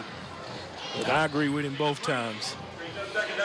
But I don't have a vote. I just got hot air. You know what you have, Vic? You've got an attitude. And you better watch it. Are you going to put me in timeout again? The referees are. Unless they, Mrs. Perez. Unless they dial up 6 down in gold. We've seen it all this year. Right. We have. And we will say that Jimbo was not the crew for that one. No. He's never been more happy not to be on TV. I couldn't escape that play the next day. Everywhere I went. Stick 6. Near side, Henderson able to get it.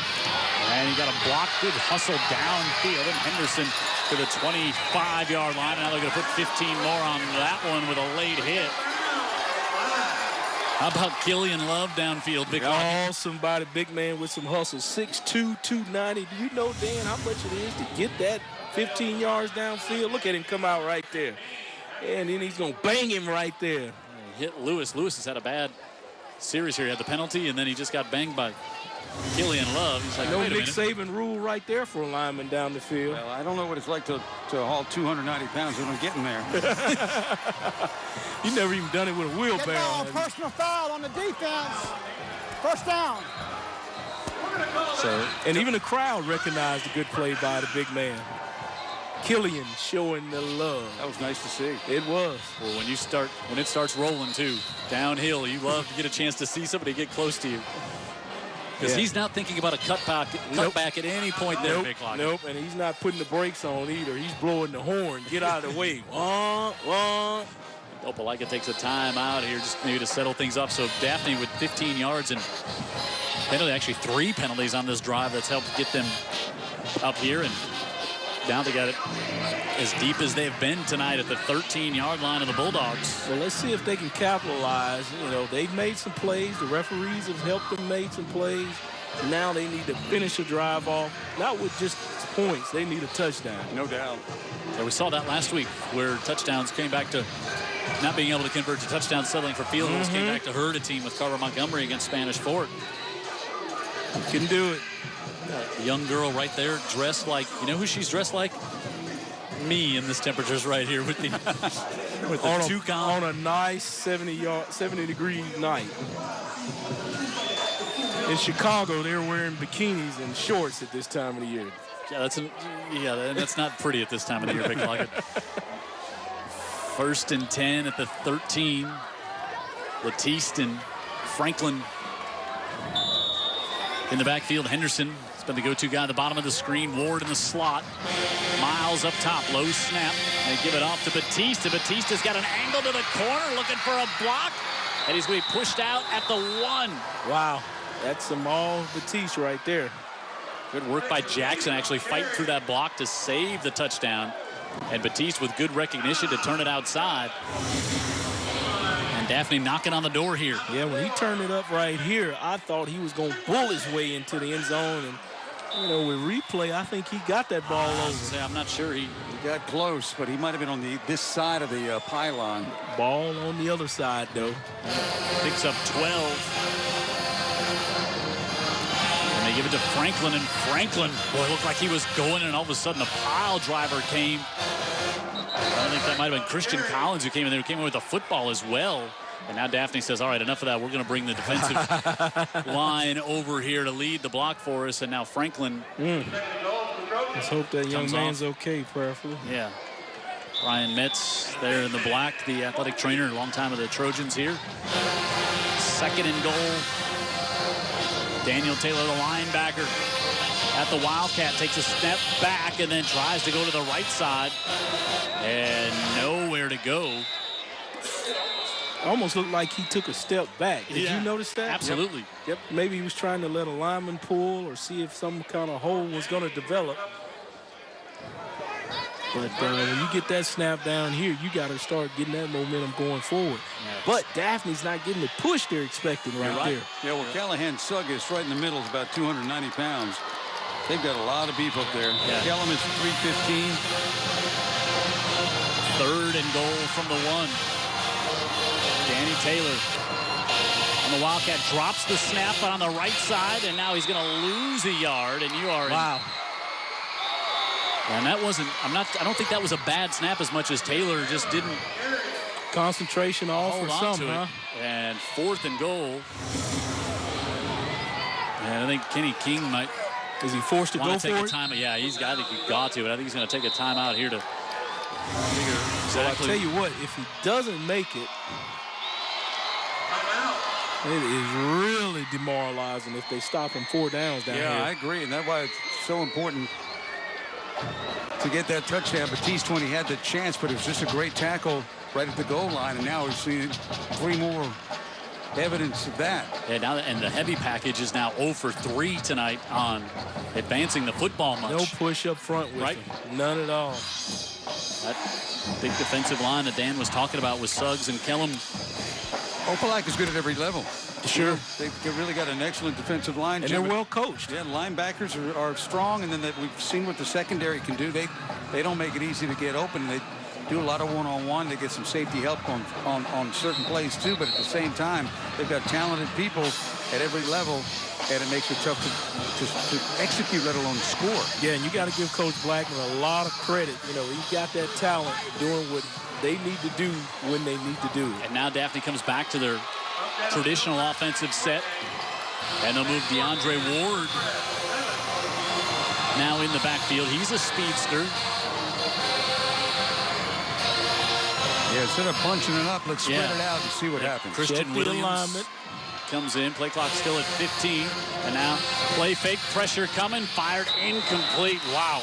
What execution by that defense. Not fooled by all the garbage. Safety blitz. Ahmad Butler comes in. And, you know, usually a safety will stop his momentum when he's right there about to make that play. No, he didn't.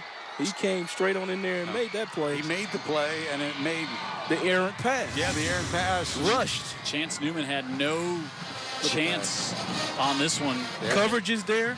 Yep, Ward was blanketed. And Coach Blackman has done a job here.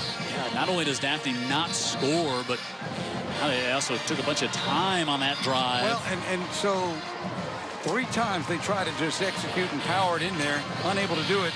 On 4th down, they try something completely different, try to trick them. They can't trick them either. And now we'll see John David Worth come up under center. And Daphne's got everybody at the box as Worth falls out to the 5. Give him a little breathing room. Good football player right there. Yep.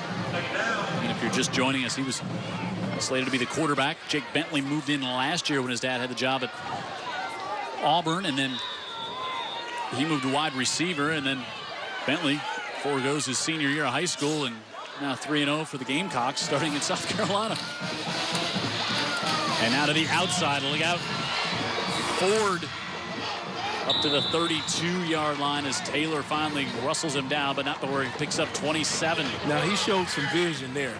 He was supposed to go right there between that guard and tackle, but he peeked out there after it got washed down by this offensive line that's controlling things.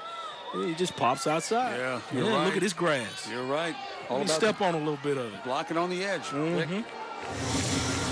Gave up that edge. They go right back to him, and this time Daphne with good penetration on the far side, able to blow that one up. Cushman was over there to help. And a loss of 5. There's a kid that's not going to quit right there, and Ty Reynolds. You're talking about moved here from Arizona with his dad, who's the defensive coordinator, Lane Reynolds. And Kenny King, he had him on the pregame show with his dad, and he was just talking about how he just loves, you love a coach's son, love a kid who can play. And he loves the non-Arizona heat here. Not a lot of people move here and talk about how it's cooler here than where you've moved from. Wow, that's saying something there, buddy. That's funny. Worth flushed out. Now he'll pull it down. And McBride on the chase and a good ankle grab as he got up to the 35-yard line. He had some one-on-one that time, but he just didn't feel comfortable laying it out there. That was the first time I seen him where they didn't have the single receiver bracketed. And he looks out there and he's just not comfortable with it. And, nothing wrong if you're Opelika. Move the football out here. You punt the ball. You don't get a punt ball. No harm done. Yep. Up 28-0 with 2 minutes to go in the third. No turnover. Yep.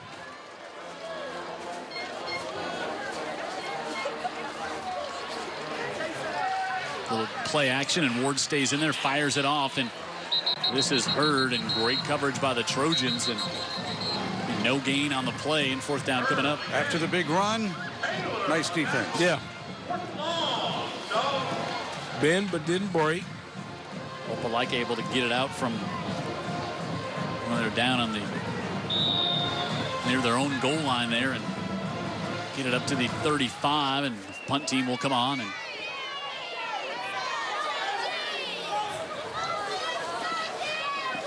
Jaquan Miles back around the 30. You better hurry there at 9 on the play clock.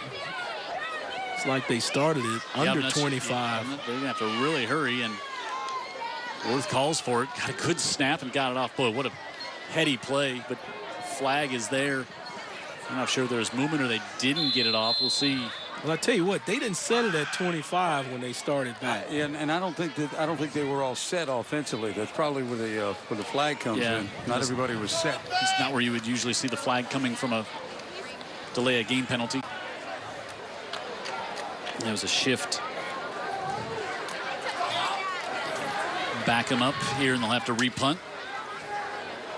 Give us a chance to answer our trivia question. Name the former UMS Wright, Andalusia, Hillcrest Evergreen, and Opelika head coach who went on to become the head coach of the Auburn Tigers. Oh, no, that's Coach Barfield. Yes. Doug Barfield. There you go, Vic Fantastic Lockett. guy. Nice work. There you go, Vic Lockett. All he said is that's, and I answered the question. Did you really? It was teamwork. All right. That's what he's giving me credit there. All right, I'll give Dan Brennan. This is teamwork for y'all. One guy says that's and the other guy says the answer, and that's a 2-man victory somehow. Yeah, I kind of got the juices going in your brain there. It's been a rough year, man. I'm not sharing the trophy tonight. I was looking out on the field, and I just heard somebody say Doug Barfield, and Vic had started the sentence, and like it happens a lot of times, I really wasn't paying that much attention to you, Dan Brennan. Thank you, Jim. So, but congratulations, Dan. Well, Jim, tell him what he won. He's in well a little dignity now in week 2 of the playoffs that he got a trivia question right. Yeah, it's been a dry spell. And there was not a new car. There was no Googling or anything from the first. He did it the honest way. And Worth with an end-over-end kick. And Miles takes it. Gutsy catch there. 49, and now a late flag comes in as Talik Jackson that was Brandon Gaffney, I think, actually got pushed down at the end of that play, and a little frustration maybe here. Well, I tell you what, Opelika doesn't have anything to be frustrated about. I think he can point to the scoreboard.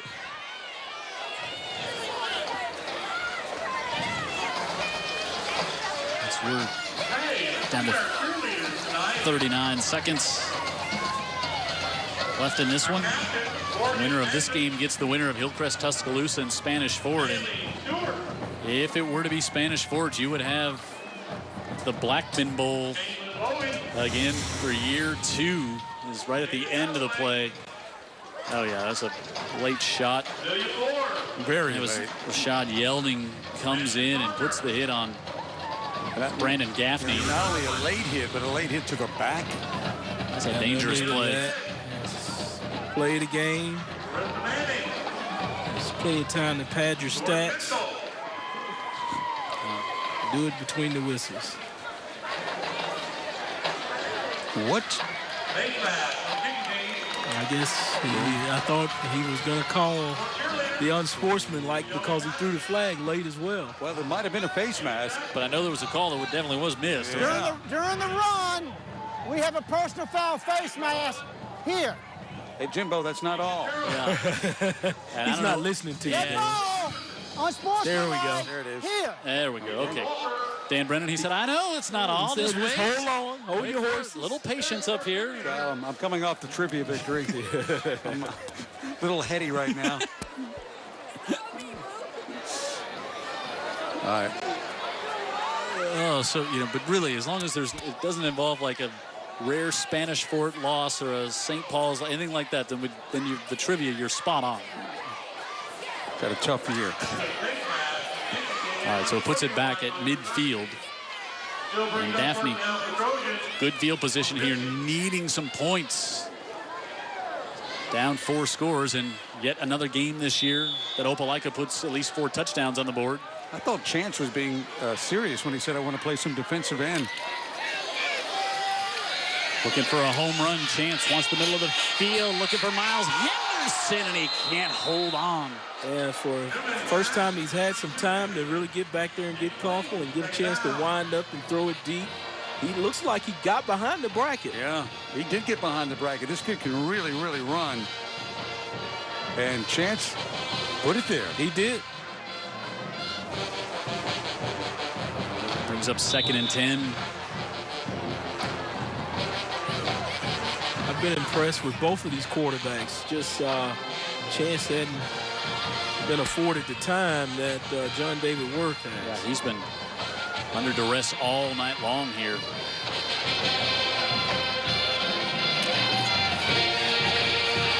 Newman wants the far side and overthrows the intended receiver. He tried to get to Miles on that one. That'll bring up 3rd and 10. Chance is looking at Jimbo like, help. They hit me, man. I like that guy up in New England that begs for it. Nick Lockett with the... Whenever there's a chance to work some Pittsburgh Steeler bias into a high school football broadcast, I'm going to take advantage of it. Lockett gets it in there. How about Newman's got a guy coming right at him, and he overthrows the receiver. Toughness there by that young Toughness, man. strong arm. You saw that toughness. Dan alluded to it in week 2 against Spanish Fort. Wasn't pretty, was it? Nope, he hung in there, and now he'll have to roll out.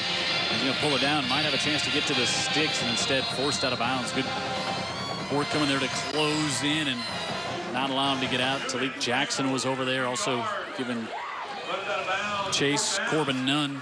Yeah, Chase had a good angle on him there. I let him scramble too far out of the pocket. 11 seconds to go on. He's going to go for it. Positive side of the 50. I think at this point you've kind of got to.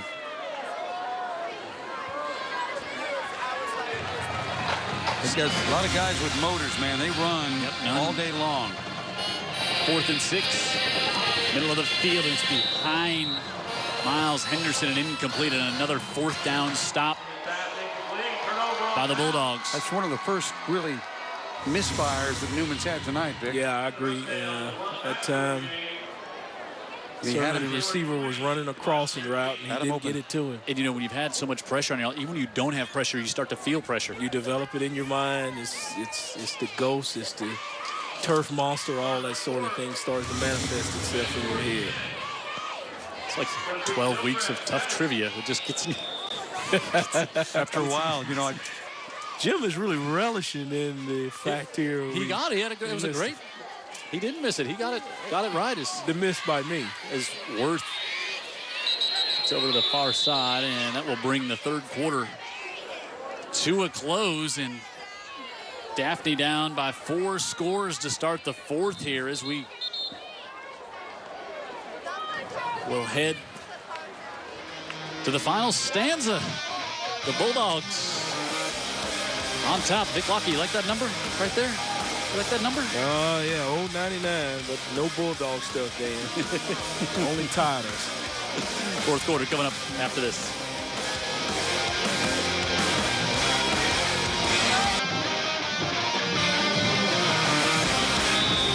Jim Cox, Dan Brennan, Vic Lockett, Tara Reeves on the sideline, Brian Anderson, our statistician, Jared Keyhouse, and his entire crew down in the truck. Second and long to start it, and Worth will be wrapped up and dropped for a sack by Ty Reynolds. Nice sack by Reynolds there to come in there. Well, he covered a lot of ground to get to him, didn't he? He did. He chased him down and said, come here, boy. Sit down right here. You can see he's going to be the leader of this defense next year for the Daphne Trojans. Yeah, he doesn't play like an underclassman. Looking over Opelika's defense, too, it's kind of an even split between seniors and juniors on that team. So they've got some people coming back on defense, a defense that we obviously see is very good. 3rd and 16 as they get to Worth for the loss. And Worth call his own number and got upended as he's tried to take off, and good penetration that time by the sophomore Cole Powell, able to come in and upend that one before it got started. We haven't seen Worth really pull it down and run a lot tonight, but he hasn't had to. No, not successfully either. They've done a pretty good job of keeping his run game at bay.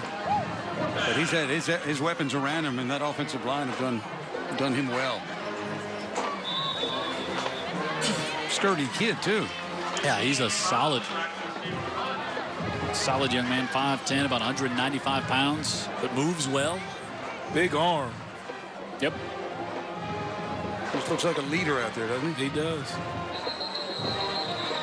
And those big wide splits, and I think might have had a Bulldog headed downfield a little soon. I'm really impressed with the young guy here for Daphne that we've seen catch passes. Dead ball. False start on the offense. Remains 4th down. I mean, he doesn't have a first name, just a first letter, but that's okay. Q Miles, a freshman. Yeah, well, I talked to Coach King about him. I said, yeah, what's his name? And he says there's 2 of them, but we just call him Q. Yeah, I like it. He goes by Jaquan is the official one, but he just likes to be called Q. Well, hey, Q, if you can play as well as you want, we call you whatever you want, son. And I think it makes sense because you can say Q quicker. Yeah. And you can't spend a lot of time trying to say the first name and get his play described, exactly. right? He By is the time quick. you say the whole name, he's in the end zone. Yeah, he's 20 yards downfield.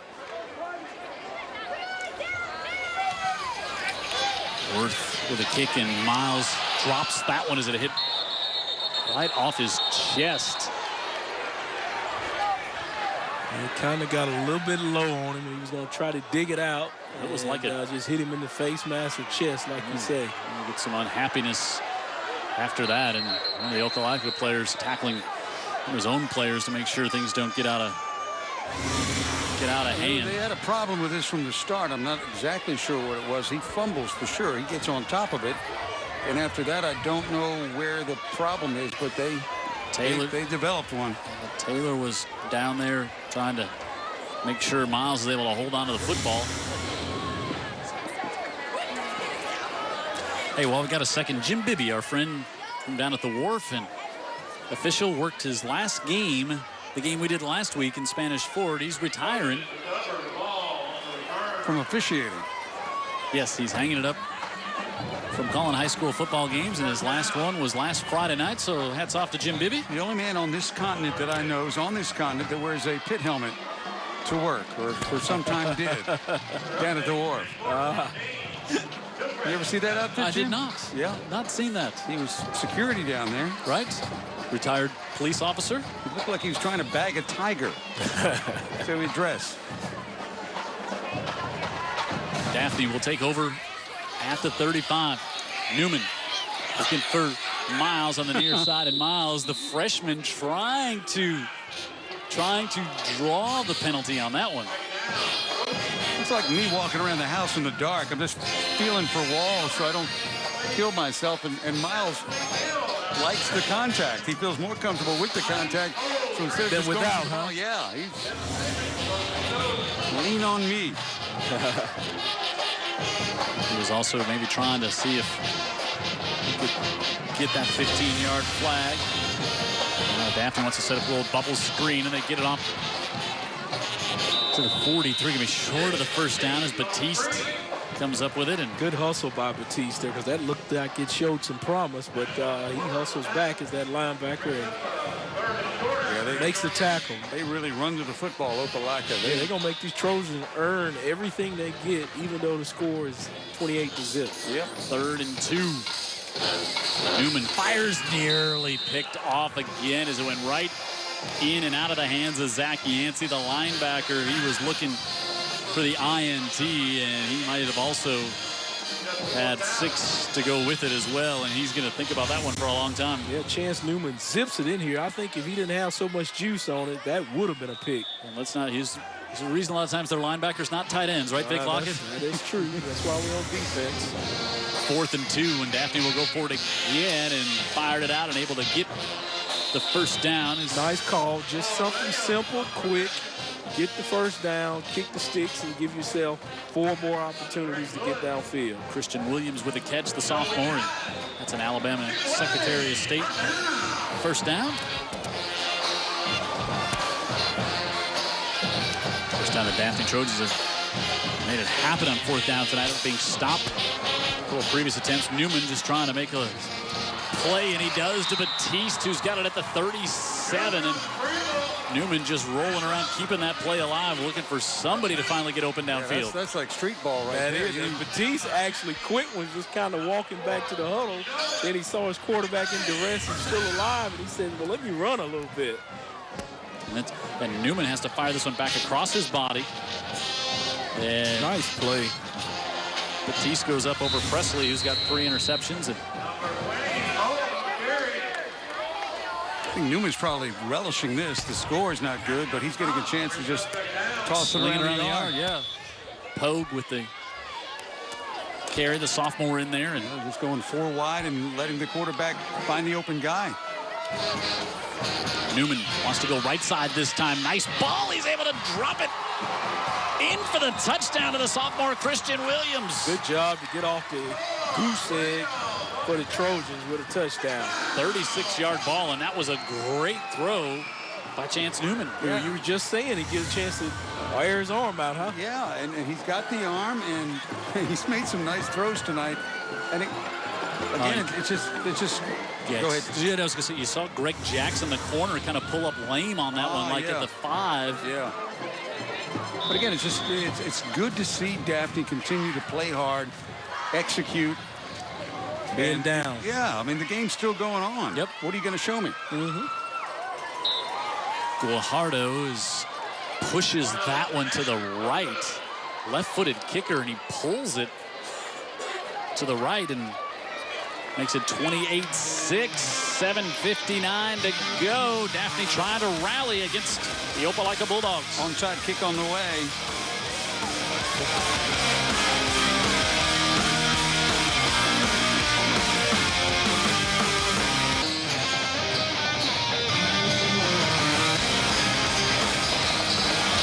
So Daphne, Dan Brennan says, will come up with the onside kick here, and they do to the near side, and it bounces, and Daniel Taylor, the linebacker.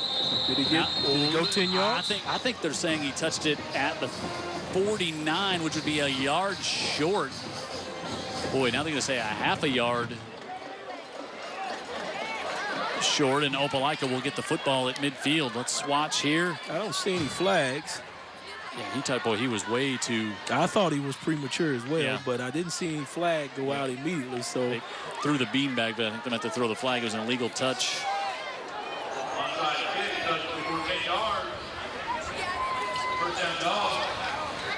So at the 49,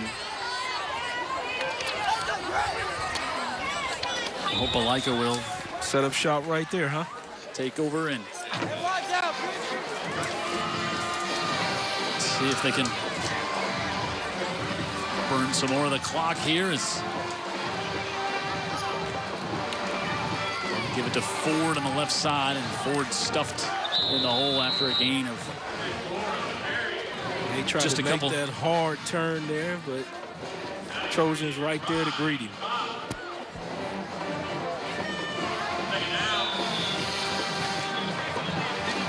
Opelika will be in no hurry to snap the ball here. You see John David Wirt, just team so fundamentally sound, Vic Lockett, on just all aspects of the game. Yeah, they're winning it in all phases. They're starting up front.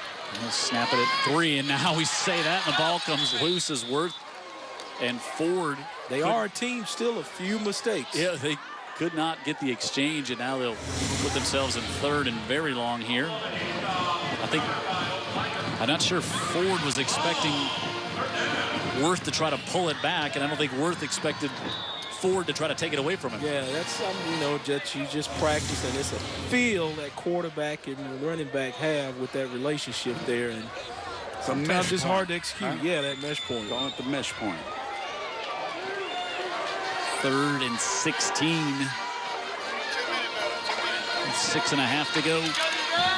And great job by the Daphne defense. Right up front, nowhere for Ford to be able to go as Maurice McBride, all 240 pounds when there, filled the gap. These are the stops that Daphne needed early on to make this a ball game, but they're starting to get a couple here now. They're going to have to really, really hurry, because the phrase that I think get used too much, they're running out of possessions. Yeah, I think Daphne will take a timeout here to stop the clock with 6:19 to go. Why would Vic use a phrase that's used too much in his estimation? Well, but now it is really true at 6 minutes. Because I hear it sometimes I see. with 3 minutes left in the first quarter. You know, and it upsets me. I'm like, oh. It's used in an inappropriate time. Correct. That's the rub with Vic Lockett. Yes. All right, Professor Cox, thank you. All right, our UA Early College Game of the Week, brought to you by Advanced Collision. Out there with Danny and his gang out there in Sims. Got a chance to meet with them. Good group. Oh, cool. Also, Greer's Food Tiger and Cash Saver, 100 years of Greer's. And the Alabama Secretary of State, nice enough to send me my boat registration in the mail this week. And I hope that it had something to do with those first downs we've been calling. Well, I think you would have went with or without it personally. He got ours before we got ours. He got his. So, punt coming here. And, you know, Dan has talked about the young guy, Jaquan Miles back there, who's fearless as a punt returner, as a 9th grader. Yeah. And maybe he can get something going here for the Trojans. Had one going the other way with a illegal block that called it back. Opelika, you're just happy. Punt the ball here. He's estimating that punt to go about 30 yards. See if he's right on that measure. Low snap on one hop and bring in a different punter. Is there a flag back there? Should have been. And he's saying he was pushed in him. Jimbo Perez says he was pushed into him as Carter Milner came on to punt there. And I don't think he takes that into account. I didn't know that they did. Yeah, he was saying the defender was pushed into Carter. Blocked into Milner, yes. So Daphne's offense will come. And Newman saying, hey, this is fun. Yeah. 7-on-7 stuff, right? Yeah, might be time for a few PE passes, right? Yeah. Our good friend, Coach Riley. Unfortunately, he does have some time to watch us tomorrow. And you can bet he is. Nice little pocket. Rolls down, now it kind of breaks down, looking, fires, and good job to save the sack on that one and get it somewhat close to Miles Henderson. Fred Riley, I think, watching a lot of times just to wonder and listen to see if there's a little bit of a hint of a sniffle in your voice, Brennan. He is anticipating my demise. There's Newman rolling out, and when Newman competes, it's just like the guts. You got to have it to be a quarterback at any level, and we've seen it from this young man, and now he wants to air it out to the right side and overthrows Williams, who he hit for the touchdown on the last possession, and Will Bowler was trying to track after that one. He wanted his second pick of the night. Yeah, he was lurking back there. I thought he was going to go after it, but he just kind of teetered it down there and said, I'll get at you later. Something over the middle, you know, might be better because you got the two deep safeties now. Not quite prevent defense, but not far from it. Right in the belly there, you might have something open. Quick slant, maybe? 3rd and 10. Now he wants to pull it down and try to run for it. Jackson on the chase and the incomplete. This could be right there. But then a penalty, 15-yard penalty after. It's going to give Daphne some new life on this drive. As they roughed the passer? Yeah, as Martin was chasing over there. Jackson was there. Just kind of an unnecessary shove on Newman at the end of the play. Again, you know, I love Newman's attitude. He doesn't complain. He doesn't whine. He doesn't cry. He gets up and says, hey, that's a good thing. Yep. That's a first down for us. We'll take it. He's going to be really a solid senior quarterback. Personal foul. Roughing the passer. That'd be my guess, Jim. What do you think? No question. And you like his moxie when you talk to him off the field. He shows up for our TV interviews. He's just you can tell his teammates like him. Yeah. You can tell his coach likes him, but he loves his coach. So first down up at the 38 for the Trojans, but it's been tough going on this drive, and now, well, like a hold may have gotten away with there as the ball came up off the hands of Miles, and Hunter McLaurin on that near side may have gotten away with a hold, and one went for a pickup of 4. When Daphne runs that low tunnel screen, when it's executed well, it looks like it's got some problems. Have we seen that for years here, Dan Brennan, at Daphne High School? Sure have. Trying to come back to Miles here, and Batiste wasn't sure if it was coming to him or Miles, and it was over his head, incomplete. You know, under Coach Vickery, there were years where they had such an abundance of skilled talent, they could call anything. Yep. Yeah, the guy who ends up going on playing in the NFL, you know, that helps the play calling. Yeah. Yeah.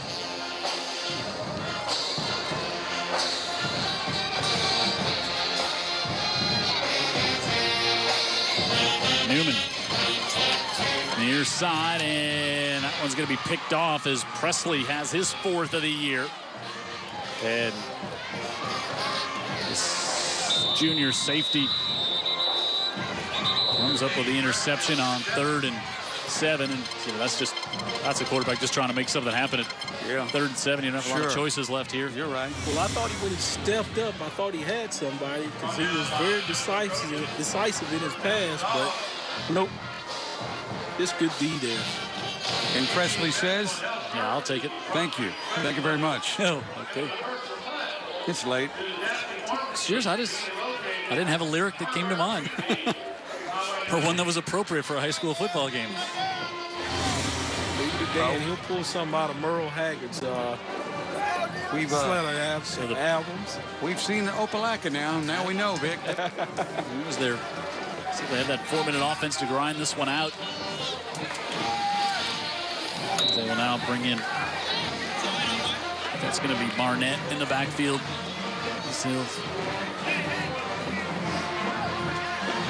Last time I stopped in Opelika, I was getting ready to get on a bus to head back to Mobile, and the bus station was a gas station, and it closed. There's got to be, we're waiting for the rest of the story, right? I was leaving a visit at Auburn. My camp at Auburn. I got it. Did Auburn come after you? Not hard, but still. Wow, now Maurice McBride. I understand the bad, hard feelings you got. Not the fact that he played at Bama, but Auburn had no interest at all. You know, they weren't going to be the choice anyway, put it like that. You say that in retrospect, right? I love it.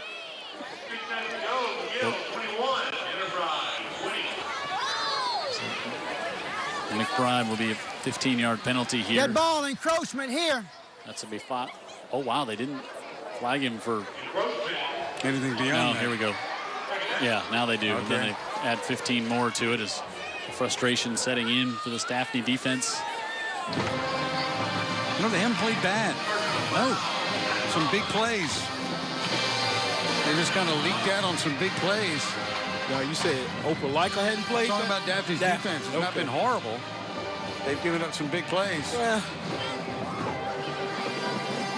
it's about the ones with the most points. So. Oh, no doubt. No doubt. There won't be any but they consolation wins in Coach King's mind, I'm sure. They played decently here in the second half. What a great way to build momentum for this program as well. Sure.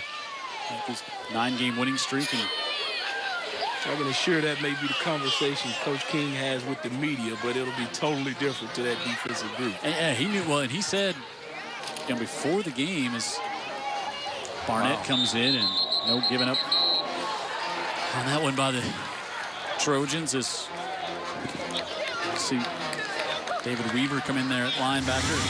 Kenny King said, this is going to be the best team we've seen all year. And I don't think that was meant as a slant against anybody else in this region or a 7A team that he played from Davidson. He just said, this is going to be the best team. And talking about building, this is the time of the game where Coach King's going to look at the film and say, hey, this is a guy here I could really elevate next year and build upon. Sure. Who's going to play tough when the score is 28-6? I'm with you 100% on that.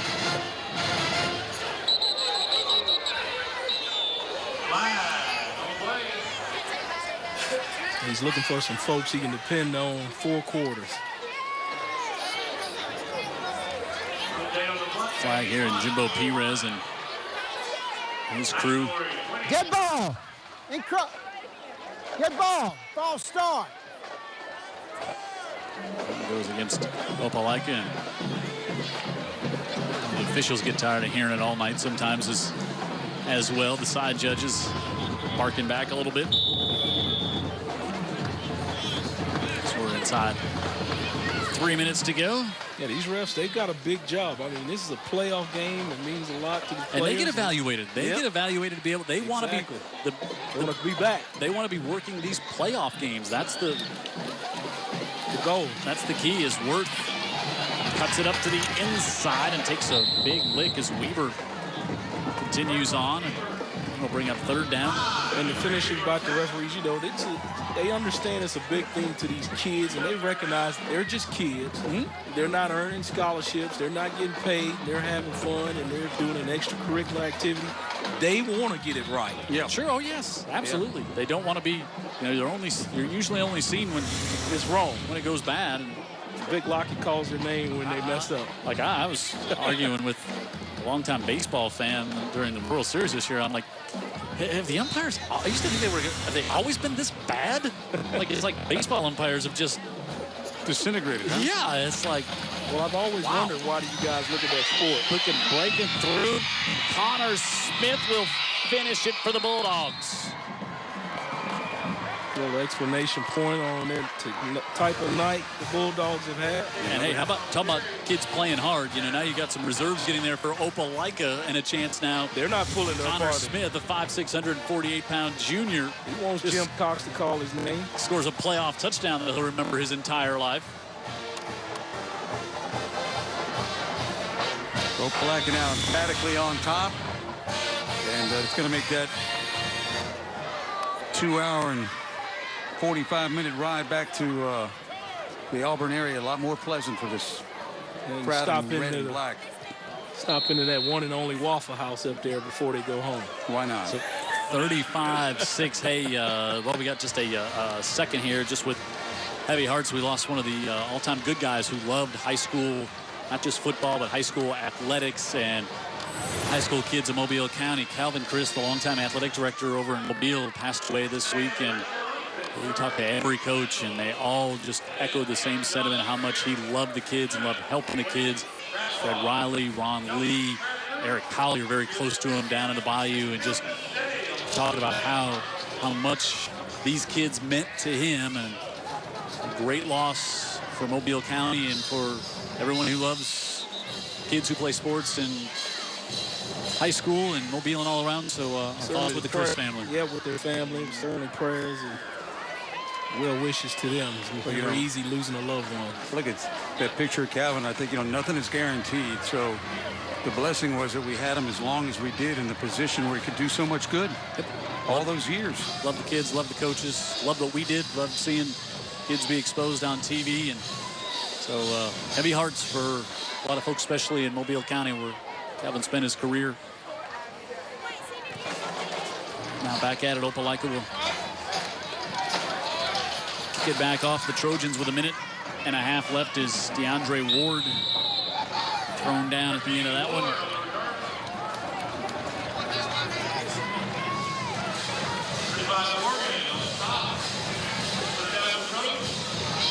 And more of our friends. Week 2 of the playoffs means this is week 13 we've been at Premier Motorsports. Thank you to them, Faulkner State. And Zaxby's feeding the crew every week.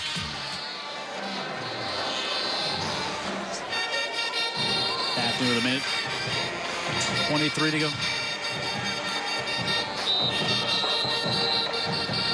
They're just going to kind of shut it down and run the ball and concede at this point.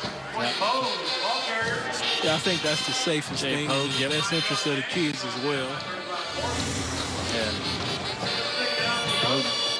this will be a kid we'll call another sophomore. We'll be calling him years to come as we're under 1 minute here. Got some young talent on this team. Pogue will take it again. And Coupled with a young coach, Yep. should be some great things to come for this school and this community for years to come. Continuing the tradition, basically. yeah, really excited to see Kenny King come and be back a part of this community. And of course, talked about his mom and dad are still here in Daphne, and Brought the grandkids they back. were very happy to have all three of the King grandkids. I don't think you could have put a price on what that means to Kenny's mom and dad. His dad's a fine fellow, local pharmacist. And Kenny's a fine fellow, too. Absolutely, that's where he gets it from. And Newman will zing this one off here and try to get it complete. And Chance Tez play. Pruitt with his first catch of the night. Can I throw one more time? Yeah. Is that okay? And that will do it. Opelika moves on to the quarterfinals as they win on the road, and they're now 4-6 all time against Daphne. And some seniors for Daphne have seen their career wrap up, and nothing to hang your hat about the season you had here this year. And Daphne finished up with a record of 9-3, second round of the playoffs. Great sportsmanship by the coaches right there. Yeah, it was King really leading his group and Coach Blackman leading his group, showing the kids how it's done, and the kids jump right in line, literally. Yep. Good point, Vic. so. Brian Blackman holds up his end of the deal to that Blackman Bowl 2. We'll have to wait and see what the Trojans do up in Tuscaloosa.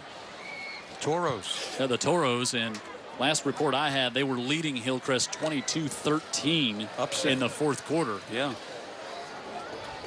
And that game will take place up in Opelika if that holds on. Well, this is quite a team. Oh, they Opelika looks like they're plenty good to me. To keep playing people and keep beating people. Well coached by Coach Blackman. looking for their first state championship at Opelika. They've been to the state championship game one time. A handful of years ago, they lost to Hoover, and Tara's going to be able to catch up with Coach Blackman. Nice to hear from him as he's down in the field. Let's go down to Tara. Coach, your team has averaged more than 37 points each game this season, led by quarterback John David. Assess his performance in tonight's game, being able to put up another impressive 35 on the road in the second round of the playoffs. Well, John David's a winner. He does everything we ask him to do. I think he's given us some good yards running the ball, but he's throwing the ball really well. But the best thing he does, he's a great leader for our offensive football team, for our team as a whole. And Spanish Fort is leading Hillcrest right now with less than a minute to go. What would it mean to be able to face your brother again in the quarterfinals for the second time? Well, we want to enjoy this one tonight. The if that takes place, this will be an Opelika versus Spanish Fort game, not a Brian Blackman versus Ben Blackman game. And we'll worry about that one. We're going to enjoy this one. We just beat a really good football team, a group of guys that laid it on the line tonight and all season for Daphne High School. So I take my hat off to those guys. You know, this community can be proud of that football team, and their best days are ahead of them. All right, thank you so much, Coach. Congratulations. Yeah, such a class act up there at Opelika. We really got to know him probably five years ago. First time they played Daphne in a playoff game, we met him and his entire family here, Dan. And it was neat. Yeah, really kind of set the tone. And, of course, we didn't know Ben was going to end up being at Spanish Fort. And then just to touch on what Tara was mentioning there last year, one of the greatest scenes we've had in high school football was before the quarterfinal game, Spanish Fort and Opelika in Spanish Fort. The entire Blackman family was together for Thanksgiving at that game, and Amazing. a great family got together on the 50-yard line before the game. It was just one of the greatest experiences I've seen. Got the big family picture. Sure. Unlike anything we'd ever seen before. Yeah. So up in Opelika, they may have that all over again next week. Yeah, that would be exciting. That would be great for that family. But unfortunately, only one coach gets the two legs of the turkey. Yeah, and I think what They'll Coach pull Blackman, for each other except when they play each other. Yeah, I think what Coach Blackman said about this Daphne program, the better days, best days are ahead, you know. And, new system, new coaches, and they come in, they go to the second round of the playoffs and lose to a fine Opelika team 35-6 tonight. So Daphne's season comes to a close. Their 9-game winning streak is snapped. Opelika's now won 6 in a row, and they're heading on to the quarterfinals. That'll take place next week, and that'll do it here from Jubilee Stadium. We'll be back at you next week as well. We'll let you know our game of the week early on. Check us on Facebook, and we'll have that announcement for you as to where we will be next week. Opelika moves on as they end Daphne's season. 35-6, the final score. They led it the whole way, and they continue on. Just one loss on the season, now 11-1.